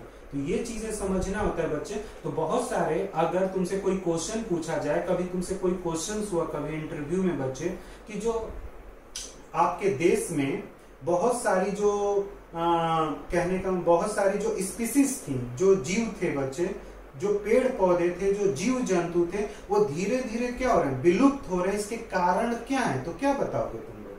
सीधा बोला कि हरित गृह प्रभाव की वजह से बहुत सारे जीव जो हैं वो क्या हो रहे हैं, विलुप्त हो रहे हैं। वो फिर अगला क्वेश्चन क्या करेगा, क्वेश्चन ये करेगा, अच्छा जीव कैसे विलुप्त? कहना कि जो तापमान होता है वो बढ़ जाए, या तो बढ़ना शुरू हो जाएगा, या हो सकता है कि बहुत तेजी से कम होना शुरू हो जाए। तो जब कम होगा तो बहुत सारे जीव के लिए उस तापमान में रहना क्या हो जाता है, असंभव होने लगता है। तो वो लोग क्या करेंगे, वहां से विलुप्त होना शुरू हो जाते हैं, निकलना शुरू हो जाते हैं। आई बात समझ में? ये चीजें ध्यान में रखा करो बच्चे। तुम अपने तरीके से चीजों को, तुम लोग पढ़ते नहीं हो, ठीक है ना, तुम लोग बस मैं 2 घंटा जो लगता है पढ़ा देता हूँ, उसके वजह से तुम लोग घर पे नहीं पढ़ते ना, तुम लोग खुद एक्टिव रहते हैं। अगला आता है बच्चे मानवजनित, ठीक है, एंथ्रोपोगेनिक या फिर त्वरित ग्रीन हाउस गैसेस। एक्चुअली क्या होता है, ये जो प्राकृतिक रूप से तो जो ग्रीन हाउस गैसेस उत्पन्न होता है, ग्रीन हाउस गैसेस इफेक्ट होता है, लेकिन बड़ा धीरे धीरे होता है बच्चे। लेकिन जो मानव जनित क्रियाएं बच्चे, इसके वजह से ग्रीन हाउस गैसेस का प्रभाव बहुत तेजी से क्या होता है, बढ़ता है बच्चे। अब औद्योगिकरण हो रहा है, तो जो उद्योग और धंधे हैं, उद्योग जो होते हैं बच्चे, क्या उन उद्योगों से खतरनाक गैसेस का निकासन होता है या नहीं होता है? होता है। शहरीकरण जब करेंगे बच्चे तो डिफॉरेस्टेशन कर दोगे तुम, शहर बनाने के लिए जंगलों की तो कटाई करनी ही पड़ेगी, खेती के लिए भी हमें जंगलों की कटाई करनी पड़ेगी बच्चे। तो जर्नलिस्ट एक तुम लोग को नोट्स भेजूंगा, जैसे तुम लोगों ने 10th में पढ़ा भी होगा, 11th 12th में लोग पढ़ते हैं, ऑक्सीजन चक्र, नाइट्रोजन चक्र, कार्बन चक्र, ये पूरा एक साइकिल हमें पढ़नी होते हैं कि किस तरह से ऑक्सीजन बनता है, किस तरह से नाइट्रोजन बनता है, किस तरह से कार्बन्स बनते हैं, और उसके किस तरह से आइसोटोप्स, ये सारी चीजें क्या होती है, निर्मित होती है बच्चे। तो जो औद्योगिकरण है, जो शहरीकरण है बच्चे, जो कृषि गतिविधियां हैं, ये एक प्रकार से वायुमंडल में ग्रीन हाउस गैसेस की मात्रा में तेजी से क्या करती है, वृद्धि करती है, जिसके कारण से विश्व के विभिन्न भागों में औसत तापमान में तेजी से बढ़ा है, और यह वृद्धि अवांछित है तथा वर्तमान में पाए जाने वाले सीसी का मूलभूत कारण माना जा रहा है। यूएनएफसीसी इसी ग्रीन हाउस प्रभाव के नियंत्रण हेतु लाई गई एक अंतरराष्ट्रीय संधि है बच्चे। यूएनएफसीसी को मैंने वहां पे संस्था बोल दिया था, वो मेरी गलती है बच्चे, लेकिन यूएनएफसीसी जो है वो एक प्रकार की संधि है देशों के बीच में, ठीक है, ये संस्था नहीं है, ये एक संधि है। इस संधि के तहत एक गवर्निंग बॉडी बनाई गई थी जिसको हम लोग कॉन्फ्रेंस ऑफ पार्टीज बोलते हैं बच्चे, और इस यूएनएफसीसी में क्या करना है, ग्रीन हाउस गैसेस जो है बच्चे, ग्रीन हाउस गैसेस का जो प्रभाव बहुत तेजी से पड़ रहा है, उसको एक प्रकार से क्या करना है बच्चे, नियंत्रित करना है। क्लियर हुआ? ग्रीन हाउस गैसेस को कंट्रोल करने के लिए बच्चे यूएनएफसीसी को लाया गया था, ये सीधा तुमसे पूछ लेगा बच्चे। और ये एक संधि है, ये एक संस्था नहीं है। तो अगर लिखा है कि यूएनएफसीसी एक संस्था है, स्टेटमेंट इज राइट या रॉन्ग? यूएनएफसीसी एक संस्था है, स्टेटमेंट सही है या मेरा स्टेटमेंट गलत है? गलत है। यूएन, हाँ बोलो प्रियंका। हाँ, एक संधि है सर,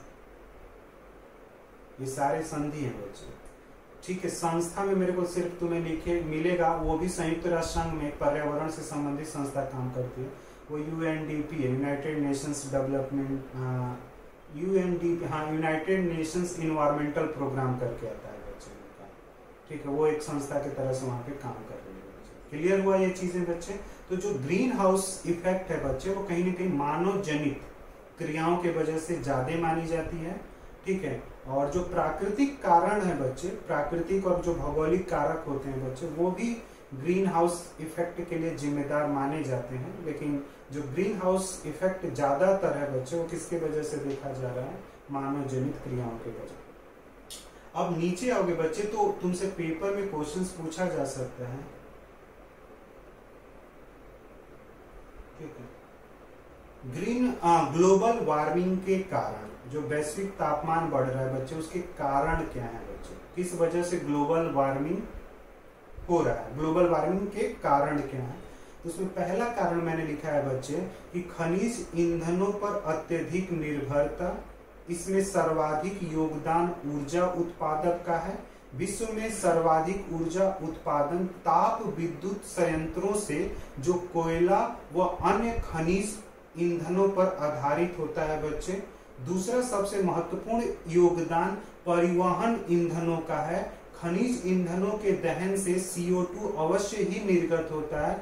इसके अलावा N2S सल्फर के ऑक्साइड और नाइट्रिक ऑक्साइड भी क्या होते हैं बच्चे, उत्सर्जित होते हैं। यानी जो बच्चे हम ऊर्जा के लिए हमारे पास जो भी साधन है आज के समय में, उसमें से ताप विद्युत संयंत्र है बच्चे, जिनके द्वारा हम लोग क्या करते हैं, विद्युत का उत्पादन करते हैं। और ताप संयंत्रों को चलाने के लिए एक प्रकार से कोयला का उत्पाद यूज किया जाता है, या फिर खनिज ईंधन। इस खनिज ईंधन को तुम जीवाश्म ईंधन भी बोल सकते हो। और इनका जब आप यूज करोगे बच्चे तो उससे बहुत तरह की गैसेज निकलती हैं। जैसे अगर हम लोग परिवहन ईंधन जो होते हैं जिसमें हम लोग डीजल और एक प्रकार से पेट्रोल का यूज करते हैं बच्चे, उससे भी कार्बन डाइऑक्साइड गैस निकलती है, नाइट्रिक ऑक्साइड निकलता है, और सल्फर के क्या होते हैं, ऑक्साइड निकलते हैं बच्चे। और ये गैसेज एक प्रकार से ग्लोबल वार्मिंग के लिए क्या माने जाते हैं, खतरनाक माने जाते हैं। आई बात समझ में? तो ये एक कारण है ग्लोबल वार्मिंग का। अब ये गैसेस कई बार आ रही है बच्चे, और वही 2-3 गैसेस क्या हो रही है, रिपीट हो रही है, उसके बाद भी तुम लोग याद नहीं रख पाते हो, ठीक है ना। तो जो परिवहन है बच्चे, जो परिवहन के साधन है उसमें जो ईंधन होता है, उन ईंधनों को अगर हम लोग जलाते हैं अधिकतम तापमान पे बच्चे, अधिक तापमान पे वो ईंधन जलाए जाते हैं। तो कुछ तो गाड़ियां डीजल से चलती हैं, कुछ पेट्रोल से चलती हैं बच्चे, ठीक है ना। अब तो सीएनजी भी आता है जिसमें कंप्रेस्ड मीथेन गैस ही यूज किया जाता है, कंप्रेस्ड नेचुरल गैस होती है बच्चों, ठीक है। घरों में एलपीजी का यूज किया जाता है, वो इसीलिए किया जा रहा है बच्चे कि जो ग्लोबल वार्मिंग बहुत तेजी से हो रहा है उसको हम लोग क्या करें, नियंत्रित करें। तो नियंत्रित करने के लिए ही तो सीएनजी गैसेस और एलपीजी गैसेस को क्या किया गया था बच्चे, यूज में लाया गया था। आई बात समझ में? तो अगर तुमसे कोई पूछा जाएगा बच्चे, कोई तुमसे पूछेगा कि ग्लोबल वार्मिंग के क्या कारण हैं, तो क्या बताओगे?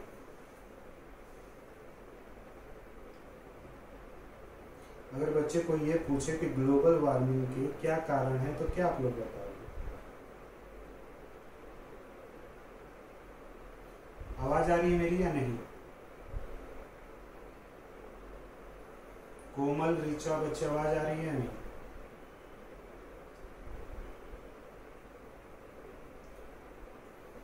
कोमल आवाज आ रही है बच्चे? कोमल, ऋचा, प्रियंका आवाज आ रही है बच्चे? ठीक है। तो अगर तुमसे कोई पूछेगा, हाँ ऋचा बच्चे आवाज आ रही है, आवाज आ रही है, ठीक है बच्चे। ये मैंने पूछा कि ये ग्लोबल वार्मिंग के अगर कारण पूछेगा तो बता लोगे ना तुम लोग कि पहला कारण क्या है, कि जो जीवाश्म ईंधनों पे हम लोग बहुत, हाँ बोल,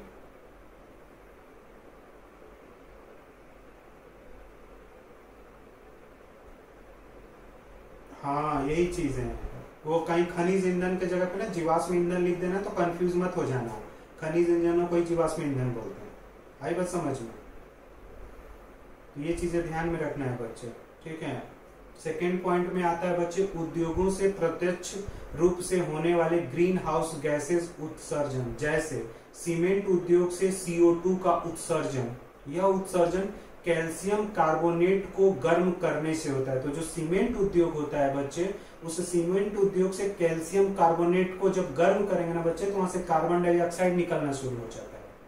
तो तुमसे अगर पूछेगा कि जो सीमेंट उद्योग है बच्चे, वहां से कौन सी गैस उत्सर्जित होती है, तो क्या आप लोग बताओगे? CO2 बोलना है, कार्बन डाइऑक्साइड। कैसे कार्बन डाइऑक्साइड उत्सर्जित होगा, इतना तो नहीं डीप में ले जाएगा तुमसे, तो वो बता देना कि कैल्शियम कार्बोनेट को गर्म करने से होता है उत्सर्जन। ये तो आई बात समझ में?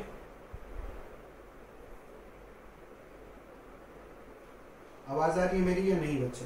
ठीक है। उसी में बच्चे लिखा है, इसी प्रकार से जो नायलॉन उद्योग है, नायलॉन बनाए जाते हैं ना, नायलॉन प्लास्टिक के होते हैं, मिक्स होता है, उस उद्योग से नाइट्रिक के क्या होते हैं, ऑक्साइड निकलते हैं। N2O का क्या होता है, उत्सर्जन होता है। N2O कई जगह से निकलता है, उधर डीजल पेट्रोल को भी जला रहे हैं, वहां से नायलॉन के जो उद्योग होते हैं बच्चे, वहां से भी क्या होता है, N2O निकलता है।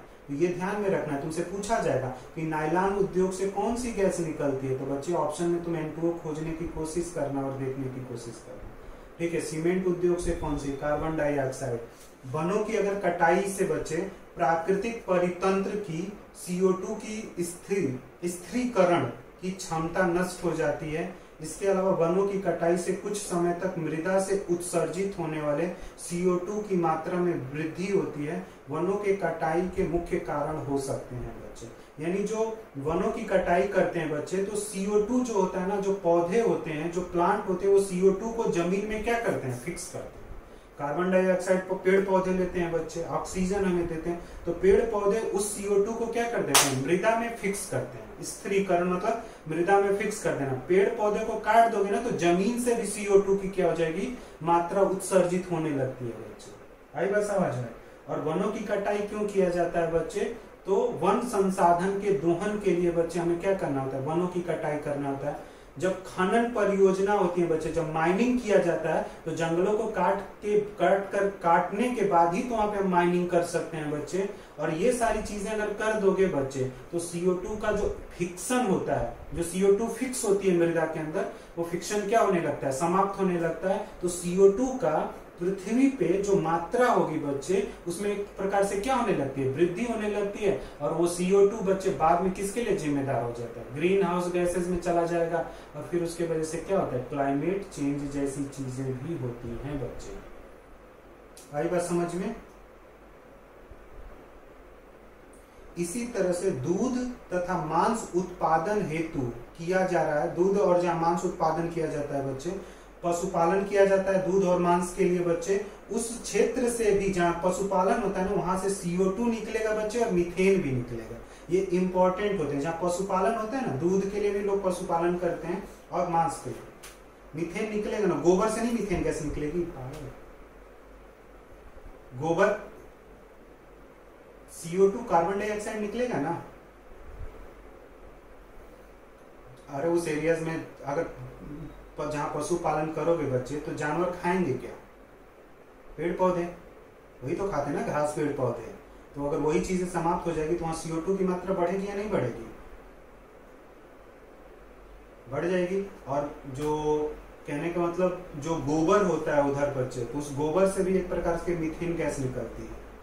जो जानवरों के अपशिष्ट पदार्थ होते हैं, जो जानवरों के मरने और ये सारी चीजों के बाद उनका जो गोबर होता है, उससे भी तो एक प्रकार से मीथेन गैस निकलती है, जिससे एक तरह से वो लोग क्या करते हैं, गोबर गैस, मीथेन गैस का यूज करके वो लोग बल्ब और इस तरह की चीजों को जलाने की कोशिश करते हैं। और आगे आओगे 5वें पॉइंट में लिख रहा है, कुछ विशेष प्रकार की कृषि प्रणाली, जैसे दक्षिणी तथा पूर्वी एशिया में धान की खेती, और इन खेतों से मीथेन बड़ी मात्रा में उत्सर्जित होता है। यही तो प्राकृतिक कारण होते हैं बच्चे। धान की जहाँ खेती होती है वहां से मीथेन गैस निकलती है, जमाव, पानी का जमाव हो जाता है, ठीक है। और उस जमाव में जनरली से एक प्रकार से क्या होते हैं बच्चे, कुछ जीवाणु होते हैं, और उन जीवाणुओं की मात्रा के जीवाणुओं की संख्या बढ़ने से बच्चे एक प्रकार से क्या होगी, मीथेन गैस निकलती है, जिससे पानी सड़ जाता है। धान की जब खेती होती है ना, धान जब बोया जाता है बच्चे, धान की जब खेती लोग करते हैं तो उस जिस लैंड पे वो खेती होती है वहां पानी स्टोर किया जाता है। तो अगर वो चलता हुआ पानी नहीं होगा बच्चे तो पानी सड़ेगा भी, तो उसमें जीवाणु जो होते हैं वो बड़ी लेवल पे पैदा होने लगते हैं, और उन जीवाणुओं से एक प्रकार से क्या होने लगता है, मीथेन गैस निकलता है। और मीथेन भी तो ग्लोबल वार्मिंग के लिए कारण माना जाता है बच्चे। क्लियर है। प्राकृतिक और भी कारण होते हैं, जैसे कहने का मतलब जानवरों के जो मांस होते हैं, ठीक है ना, उससे भी मीथेन निकल सकता है।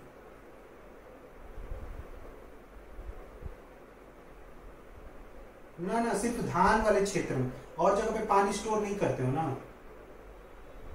गेहूं की जब खेती की जाती है तो पानी थोड़ी स्टोर होता है उस जगह पे। धान की खेती के लिए तो पूरा, जहां पे तुमने देखा भी होगा अपने साइड में बच्चे, कि खेती के लिए पूरा वो जो लैंड होता है उसको पानी से फिल किया जाता है, भरा जाता है, और फिर धान को क्या किया जाता है, प्लांटेशन होता है ना। धान का बीज नहीं, मतलब धान का बीज पहले लगा लेते हैं, फिर प्लांट लाते हैं, गाड़ते हैं बच्चे उस पानी में, और वो पानी कुछ टाइम बाद सड़ेगा नहीं वो पानी, तो उससे स्मेल आनी शुरू हो जाती है। तो उसमें जीवाणु एक प्रकार से क्या होने लगते हैं पैदा, और उन्हीं जीवाणुओं से मीथेन गैस क्या होती है, निकलती है बच्चे। आई बात समझ में। इसी तरह से बच्चे कई आधुनिक औद्योगिक अनुप्रयोग हैं बच्चे, आधुनिक जो औद्योगिक क्रियाएं हो रही हैं बच्चे, तो जो औद्योगिक क्रियाएं होती है बच्चे, यहाँ शीतलन कर लेना, जब ये नोट्स निकलेगा तो हम लोग शीतलन कर लेंगे। प्रशीतन लिखा हुआ है, इसको शीतलन मतलब हम लोग वायु जल प्रदूषण में पढ़ रहे थे ना बच्चे, कि बहुत सारे औद्योगिक प्लांट्स होते, औद्योगिक होते हैं, उद्योग होते हैं बच्चे, फैक्ट्रियां होती हैं, वहां से उत्पादन किया जाता है। जब उसके मशीन सारे गर्म हो जाते हैं तो उनको ठंडा करने के लिए हम लोग क्या करते हैं, पानी का इस्तेमाल करते हैं बच्चे। लेकिन अब तो पूरा का पूरा आधुनिक इंडस्ट्रीज ला दी गई है बच्चे। अब क्या होता है ना, कि जैसे कहीं पे काम हो रहा है बच्चे, तो वहां पे बड़े बड़े AC प्लांट लगाए जाते हैं।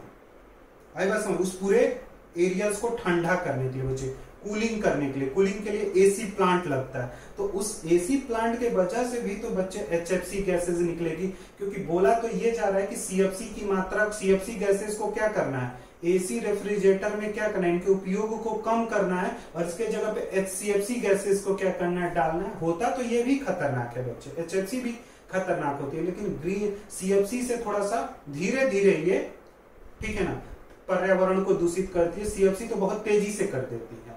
तो ठीक है, तो ये चीजें ध्यान में रखना है बच्चे, आएगा समझ में। तो जो आधुनिक उद्योग हैं बच्चे, जैसे क्या होता है, एमएनसीज कंपनियां आती हैं बच्चे, तो जो एमएनसीज कंपनियां होती है बच्चे, वहां पे जो काम करने वाला मैन पावर होता है वो 200 300 मैन पावर होता है बच्चे। वहां बहुत सारे लैपटॉप सिस्टम होते हैं। तो सोचो कि उस पूरे बिल्डिंग में कितना तापमान बढ़ जाता होगा, जहाँ पे 300 लोग बैठकर काम कर रहे हैं। तो उस पूरे एरिया को ठंडा करने के लिए बच्चे हम क्या करते हैं, एसी लगाते हैं बच्चे, एसी लगा। अब उस एसी के वजह से भी तो बाहर का जो पर्यावरण होगा बच्चे, वो क्या होगा, खराब होगा। अब जैसे तुम लोग सेंटर पे आते हो तो वहां पर भी तो एसी है ना। अब एसी क्या होता है कि गर्मी भी होगी, ठंड भी होगी, तभी भी हमें एसी चलानी पड़ती है। क्यों? क्योंकि सफोकेशन हो जाएगा उसमें, ठीक है ना। तो बाहर से फ्रेश हवा नहीं चाहिए, तो बाहर की जो फ्रेश हवा होती है वो आता है, और अंदर की जो खराब एयर होती है उसको एसी क्या करता है, बाहर निकालता है।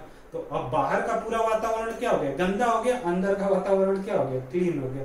तो ये सारी चीजें होती हैं बच्चे, इनके वजह से तुम एसी के जस्ट बाहर खड़ा होकर देखना बच्चे, वहां का तापमान और एक रूम के अंदर के तापमान में तुम्हें समझ में आएगा। और सोचो बाहर का जो तापमान इतना गर्म हो रहा है, वो क्यों गर्म हो रहा है, उससे जो गैसेज निकल रही है वो एक्चुअली वहां के तापमान को क्या कर देती है, बढ़ा देती है बच्चे। तो अब सोचो इतने बड़े लेवल पर, अब तो हम लोग 2 एसी लगा रहे हैं, जो बड़ी कंपनियां होती हैं और सोचो कितना लगता है, और कोई इंडस्ट्रीज होगी जहां मैन्युफैक्चरिंग हो, उसको ठंडा करने के लिए कितना लगा होगा बच्चे, पूरा प्लांट ही बैठा दिया जाता है। मेट्रो है, अब तुम मेट्रो देख लो, अब मेट्रो में बच्चे पूरा मेट्रो को हमें ठंडा करना होता है। सोचो उसके लिए बाहर एसी प्लांट्स लगे हुए हैं पूरा का पूरा, उस पूरे जो कैंपस है, क्योंकि अंडरग्राउंड है बच्चे, वहां ऑक्सीजन की मात्रा क्या होगी, कम होगी।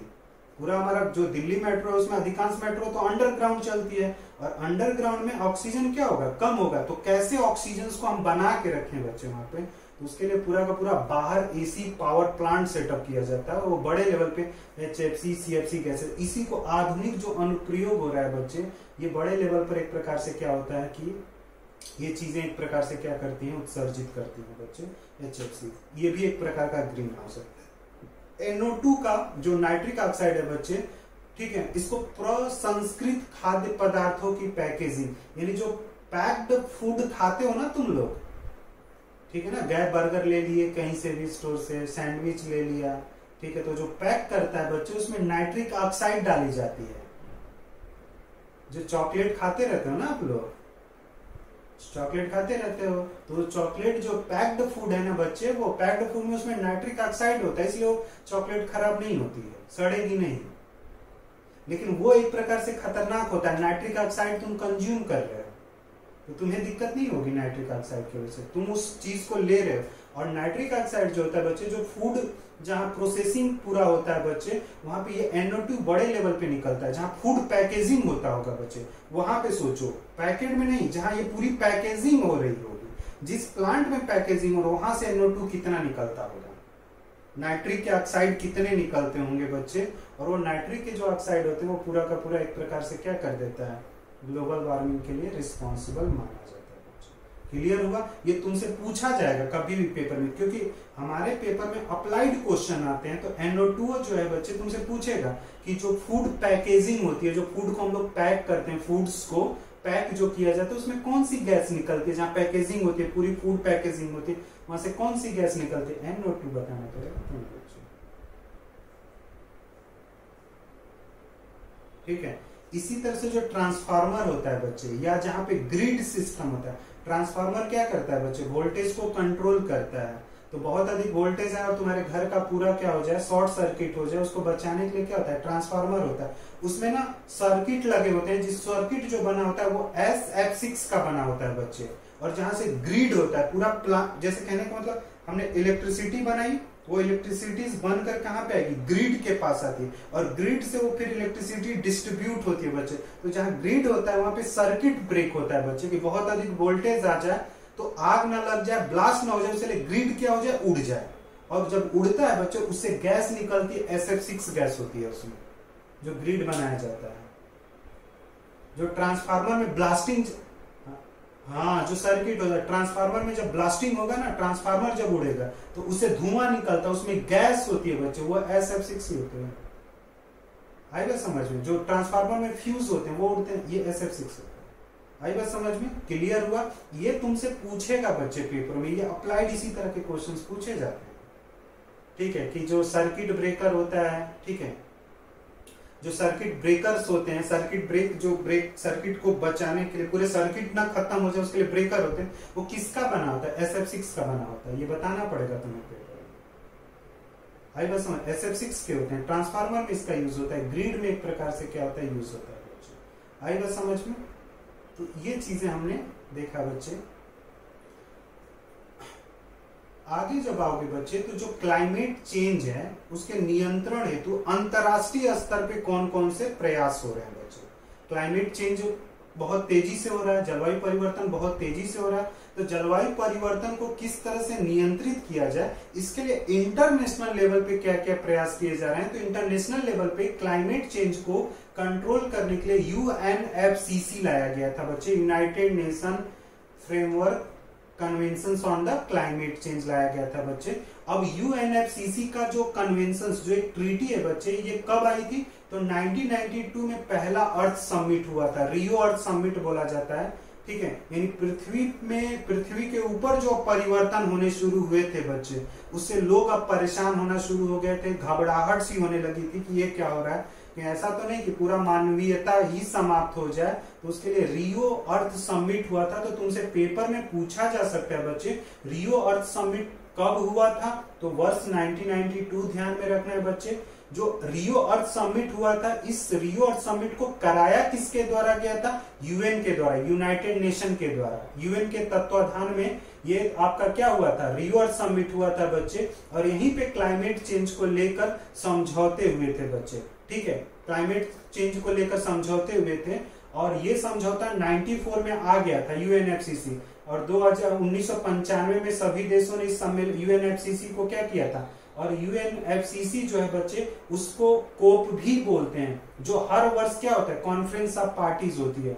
और अब तक लगभग 24 हो चुके हैं बच्चे। कॉन्फ्रेंस ऑफ कोप जो 24 था बच्चे, वो पोलैंड में हुआ था। कोप 24 पोलैंड में हुआ है। कोप 25 मैड्रिड में होगा, मैड्रिड फ्रांस। दो कॉन्फ्रेंस ऑफ पार्टी का जो 25वीं बैठक होगी बच्चे, अगले साल में होगी, 20 में होगी, 20 चल रहा है, 21-22 के लिए 21 में होगी, 21 नवंबर दिसंबर के आसपास होगी बच्चे। वो 25वीं बैठक होगी कॉन्फ्रेंस ऑफ पार्टीज की। आई बात समझ में? और पहली जो कॉन्फ्रेंस ऑफ पार्टीज हुई थी वो 95 में हुई थी। कहां पे हुई थी? बर्लिन में। और इन सारे अब तक सबसे फेमस जो कॉन्फ्रेंस ऑफ पार्टी है वो 2015 की है बच्चे, जिसको कॉन्फ्रेंस ऑफ पार्टीज बोलते हैं, कोप 21। ये पेरिस में हुआ था बच्चे। और उसके बाद 21 हुआ, 22 हुआ, 23 हुआ, 24 वाला जो हुआ था वो पोलैंड में हुआ था। 25वां जो होगा वो मैड्रिड में होगा बच्चे। ये ध्यान में रखना है, तुमसे पेपर में पूछा जाएगा कि 24 कॉन्फ्रेंस ऑफ पार्टीज कहां पे हुई है, तो पोलैंड बताना है बच्चे। आवाज आ रही है मेरी सभी को या नहीं? प्रियंका, रीचा, आवाज आ रही है? सुना ना बच्चे? कॉन्फ्रेंस ऑफ पार्टीज जो पेरिस वाला है वो बहुत इंपॉर्टेंट है बच्चे। कॉन्फ्रेंस ऑफ, तुमसे पूछेगा कोप 21 कहां पे हुआ था, तो पेरिस बताना है बच्चे। और पेरिस, इसी जो कॉन्फ्रेंस ऑफ पेरिस 21 में हुआ था बच्चे, मीटिंग जो हुई थी पर्यावरण को लेकर, जलवायु परिवर्तन को लेकर, इस मीटिंग से अमेरिका अपने आप को बाहर करने के लिए बोल रहा था। डोनाल्ड ट्रंप ने बोला कि मैं अपने आप को इस मीटिंग से क्या करूंगा? बाहर करूंगा। इसमें जो समझौता हुआ है उस समझौते को नहीं मानूंगा। समझौता क्या हुआ है बच्चे? हर देश का अपना एक औसत तापमान होगा। हर देश का एक औसत तापमान होगा ना, हर देश का एक औसत तापमान होगा, एवरेज टेम्परेचर होगा हर एक कंट्री का। हर एक कंट्री अपने एवरेज टेम्परेचर को 2% से लेकर 1.5% तक क्या करेगा? कम करेगा बच्चे। और जो कॉन्फ्रेंस ऑफ पार्टीज 21 में जो एग्रीमेंट्स हुए थे बच्चे, उसको 2020 में क्या करना है? लागू करना है। 5 साल का इस समझौते के तहत सभी देशों को मौका दिया गया था कि जो भी सुधार करना है आप सुधार कर लीजिए, क्योंकि जो कॉन्फ्रेंस ऑफ पार्टीज में जो निर्णय लिए गए थे वो 2020 से क्या होंगे, लागू होंगे। और लागू करते हुए आपको क्या करना है, अपने देश का औसत तापमान अगर हर एक देश बच्चे 2% से लेकर अगर 1.5% तक कम कर लेता है तो सोचो विश्व का जो औसत तापमान होगा वो कितना कम हो सकता है बच्चे। तापमान ही तो बच्चे जलवायु को क्या कर रही है, परिवर्तित कर रही है। तापमान, वर्षा और पवने, तो इन चीजों को अगर हम लोग नियंत्रित कर लेते हैं बच्चे तो ये चीजें अपने आप क्या हो सकती हैं, सही हो सकती हैं। आई बात समझ में। और फिर तीसरा जो हुआ था, पहला जो हुआ था बर्लिन में, तीसरा जो है बच्चे वो भी बहुत फेमस है, जो कहां पे हुआ था, जापान में। और जापान में ही क्योटो जगह है बच्चे। क्योटो क्या एक जगह है जहां पे सभी देश एकत्र हुए थे और उन्होंने जलवायु परिवर्तन से संबंधित क्या किया था, कुछ निर्णय लिए थे। और जो निर्णय लिए थे उन निर्णयों को लिखा गया है बच्चे, उसको क्योटो प्रोटोकॉल बोलते हैं। और उस क्योटो प्रोटोकॉल पे सभी देशों ने क्या कर रखा है, साइन कर रखा है। तो जो क्योटो प्रोटोकॉल है बच्चे वो भी जलवायु परिवर्तन यानी ग्रीन हाउस गैसेस के लिए ही क्या करता है, काम करता है। और इसी क्योटो प्रोटोकॉल में बोला गया था बच्चे, इसने बोला है कि ये 6 ग्रीन हाउस गैसेस हैं जिनको सभी देश क्या करेंगे, नियंत्रित करेंगे। तो ग्रीन हाउस गैसेस में देखो कार्बन डाइऑक्साइड कैसे उत्पन्न हो रहा है, मतलब खनिज ईंधनों को जलाने से। तो अगर मैं खनिज ईंधनों को जलाना अगर बंद कर देता हूं बच्चे और उसके जगह पे मैं नवीनीकरण ऊर्जा के स्रोत को क्या कर लेता हूं, अपना लेता हूं। नवीनीकरण ऊर्जा के स्रोत को अगर मैं अपना लेता हूं तो नवीनीकरण ऊर्जा के स्रोत को जैसे ही अपनाऊंगा वैसे ही हमारे पृथ्वी का जो औसत तापमान है, हमारे पूरे विश्व का नहीं, हमारा जो औसत तापमान है वो एक प्रकार से क्या होगा, कम होगा बच्चे। तो आज ना मैंने फेसबुक पे अपने एबी क्लासेस वाला जो पेज है बच्चे, उस पे नवीनीकरण ऊर्जा से ना संबंधित एक छोटा सा इंफॉर्मेशन डाल रखा है बच्चे। तो जो भी मेरे एबी क्लासेस वाले या मेरे वाले फेसबुक पेज पे जो लोग होंगे ना बच्चे, उनके पास आया होगा इंफॉर्मेशन। जैसे प्रियंका है तो हो सकता है कि इसके पास गया होगा। जो भी 2-3 चीजें आज मैंने डाली है बच्चे, तो उसको भी एक बार देख लिया करो फेसबुक पे जाके।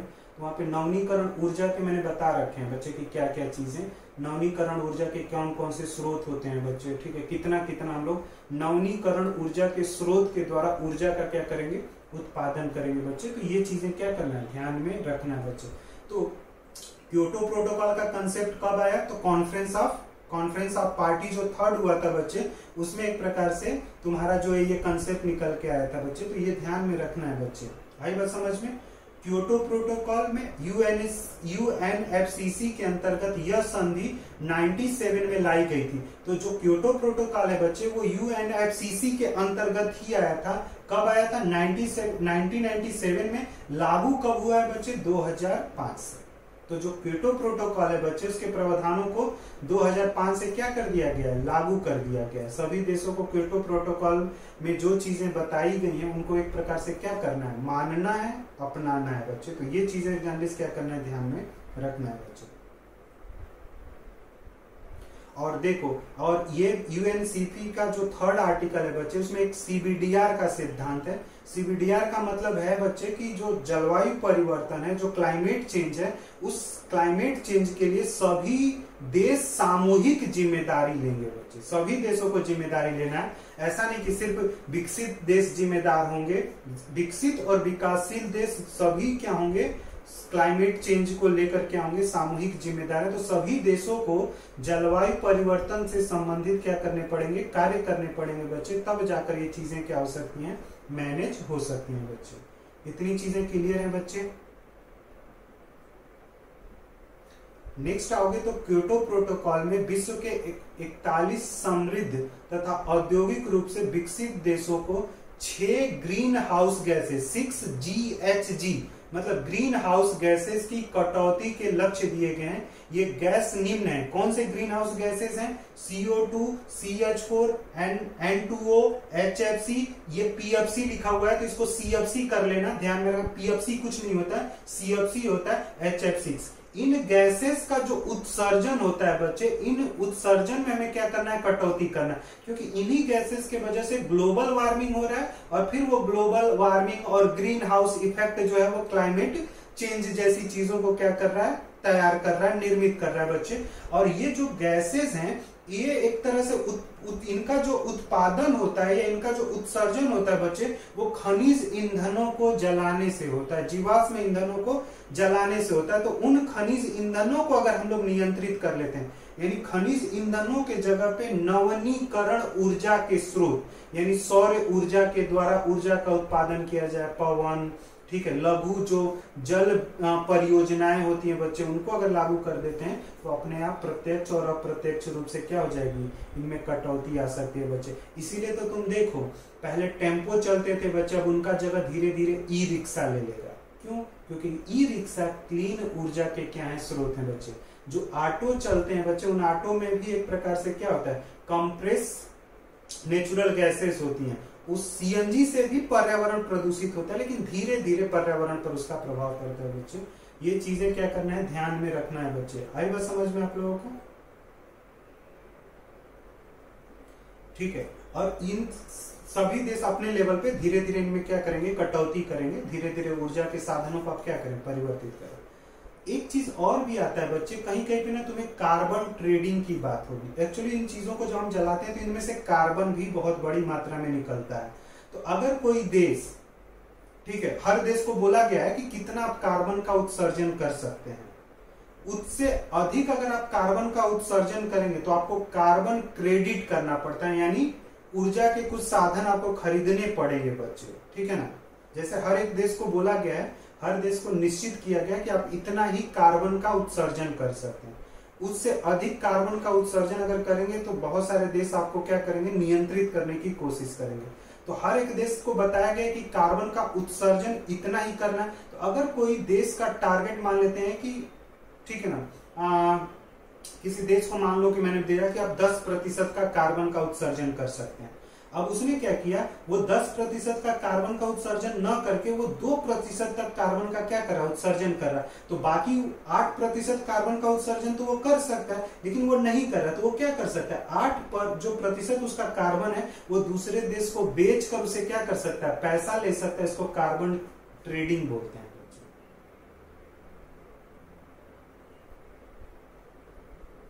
मतलब हर देश के पास एक कार्बन का कोटा होता है बच्चे, कार्बन उत्सर्जन का कोटा।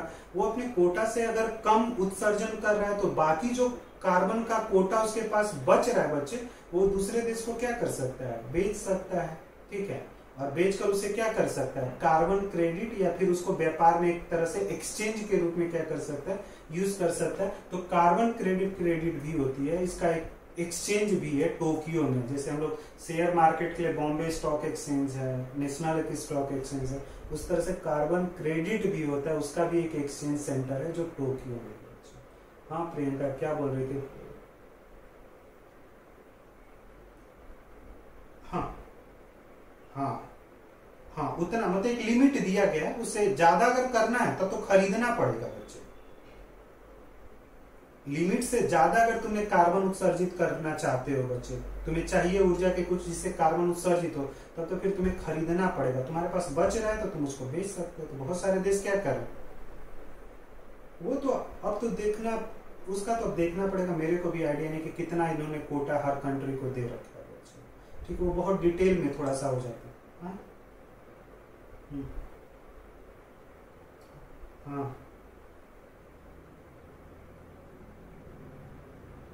हाँ हाँ हाँ, उसका कुछ होगा। वही चीज है कि वो पूरा प्रावधान पढ़ना पड़ेगा बच्चे कार्बन क्रेडिट का।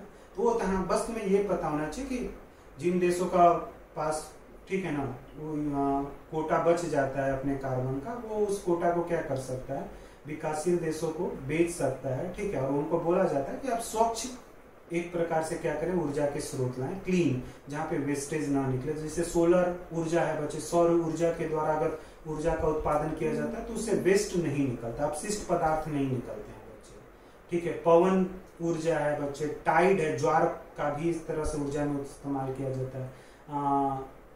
लघु जल परियोजनाएं होती हैं बच्चे, उनसे भी अपशिष्ट पदार्थ नहीं निकलते हैं, ठीक है। तो इनका इस्तेमाल करके हम अपना कार्बन क्रेडिट क्या कर सकते हैं, बढ़ा सकते हैं। ये स्वच्छ ऊर्जा के साधनों के द्वारा ही आपका कोटा क्या होगा, बढ़ता है बच्चे। अगर स्वच्छ ऊर्जा के साधन नहीं है तो आपका जो कार्बन क्रेडिट होगा वो धीरे धीरे कम होता है बच्चे। कार्बन आपके पास कोटा कम हो जाएगा। जैसे विकासशील देशों के पास तो नवनीकरण ऊर्जा के साधन तो लाना उनके लिए टफ है बच्चे, क्योंकि नवनीकरण ऊर्जा के जो साधन होते हैं वो बहुत महंगे होते हैं और वो तकनीकी विकसित देशों के पास है। तो जो विकासशील देश हैं बच्चे वो आज भी ऊर्जा के साधन में किसका इस्तेमाल कर रहे हैं, वही परंपरागत ऊर्जा के साधन है, खनिज ईंधनों का एक प्रकार से क्या कर रहे हैं, यूज कर रहे हैं।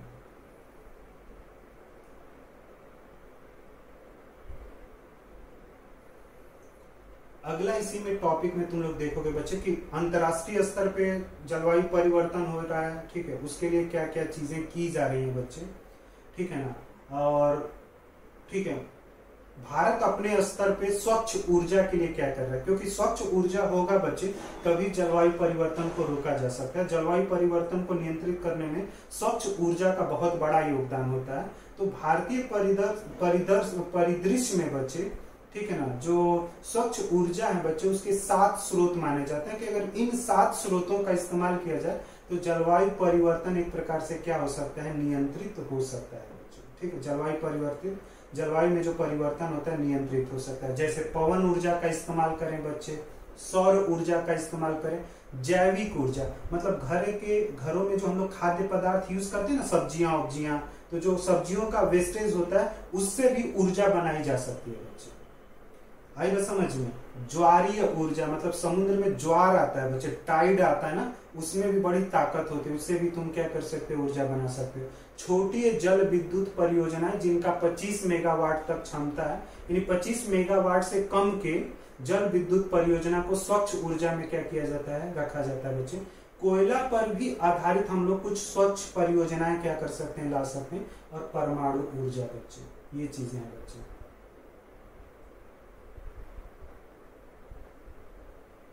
ठीक है बच्चे। और लगभग हमने इस चीज में बच्चे ये ध्यान में रखना कि जो स्वच्छ भारत से संबंधित, स्वच्छ ऊर्जा क्षेत्र से संबंधित जो सरकार ने नीतियां बनाई थी बच्चे, वो 2002 में बनी थी, ठीक है। और 2022 तक हमें उन नीतियों में जो स्वच्छ ऊर्जा के लक्ष्य हैं बच्चे, उन्हें क्या करना है, प्राप्त करना है, ठीक है। उन लक्ष्यों को एक प्रकार से प्राप्त करना है, ठीक है। और उसमें यही टारगेट रखा गया है 2022 तक। 2022 तक में बच्चे बोला गया था 175 गीगावाट तक का हमें क्या करना है, ऊर्जा का उत्पादन करना, 175 गीगावाट तक बच्चे, ठीक है ना। वो आर्टिकल मैं तुम लोगों को भेज दूंगा, तो उस आर्टिकल को एक बार क्या कर लेना, देख लेना, तो ये पूरा पॉइंट क्या हो जाएगा, क्लियर हो जाएगा। 2022 तक तो 175 गीगावाट तक का रखा गया बच्चे। स्वच्छ ऊर्जा जो है, स्वच्छ ऊर्जा के द्वारा 2022 तक हम लोग 175 गीगावाट तक का क्या करेंगे, ऊर्जा का उत्पादन करेंगे। अभी रामनाथ कोविंद राष्ट्रपति जो हैं बच्चे, भारत के जो राष्ट्रपति श्री रामनाथ कोविंद जो हैं बच्चे, उन्होंने बोला कि सरकार का योजना 2030 तक बच्चे लगभग 450 गीगावाट जो है वो स्वच्छ ऊर्जा का क्या करना है, उत्पादन करना। तो बड़े लेवल पर ये चीजें लाई जा रही हैं, तो वो एक बार तुम लोग को मैं भेज दूंगा, ठीक है ना। आज का जो वो स्वच्छ ऊर्जा के कौन कौन से हैं बच्चे, तो एक बार थोड़ा सा देख लेना, ठीक है। ये चीजें ध्यान में रखना है बच्चे। और स्वच्छ ऊर्जा के द्वारा ही बच्चे हम लोग क्या कर सकते हैं, ठीक है ना। स्वच्छ ऊर्जा के द्वारा ही बच्चे आप क्या कर सकते हो, जलवायु परिवर्तन को क्या कर सकते हो, नियंत्रित कर सकते हो बच्चे। तो ये पूरा का पूरा मैंने तुम लोगों को जलवायु परिवर्तन में चीजें बता दी। ये नोट्स भी भेज दूंगा, इसके साथ एक और भी भेजूंगा बच्चे, वो दोनों तुम्हें क्या कर लेना है, पढ़ लेना अच्छे से, अपनी समझ डेवलप कर लेनी है, और फिर उसके बाद से तुम उसके ऊपर क्वेश्चंस कर सकते हो।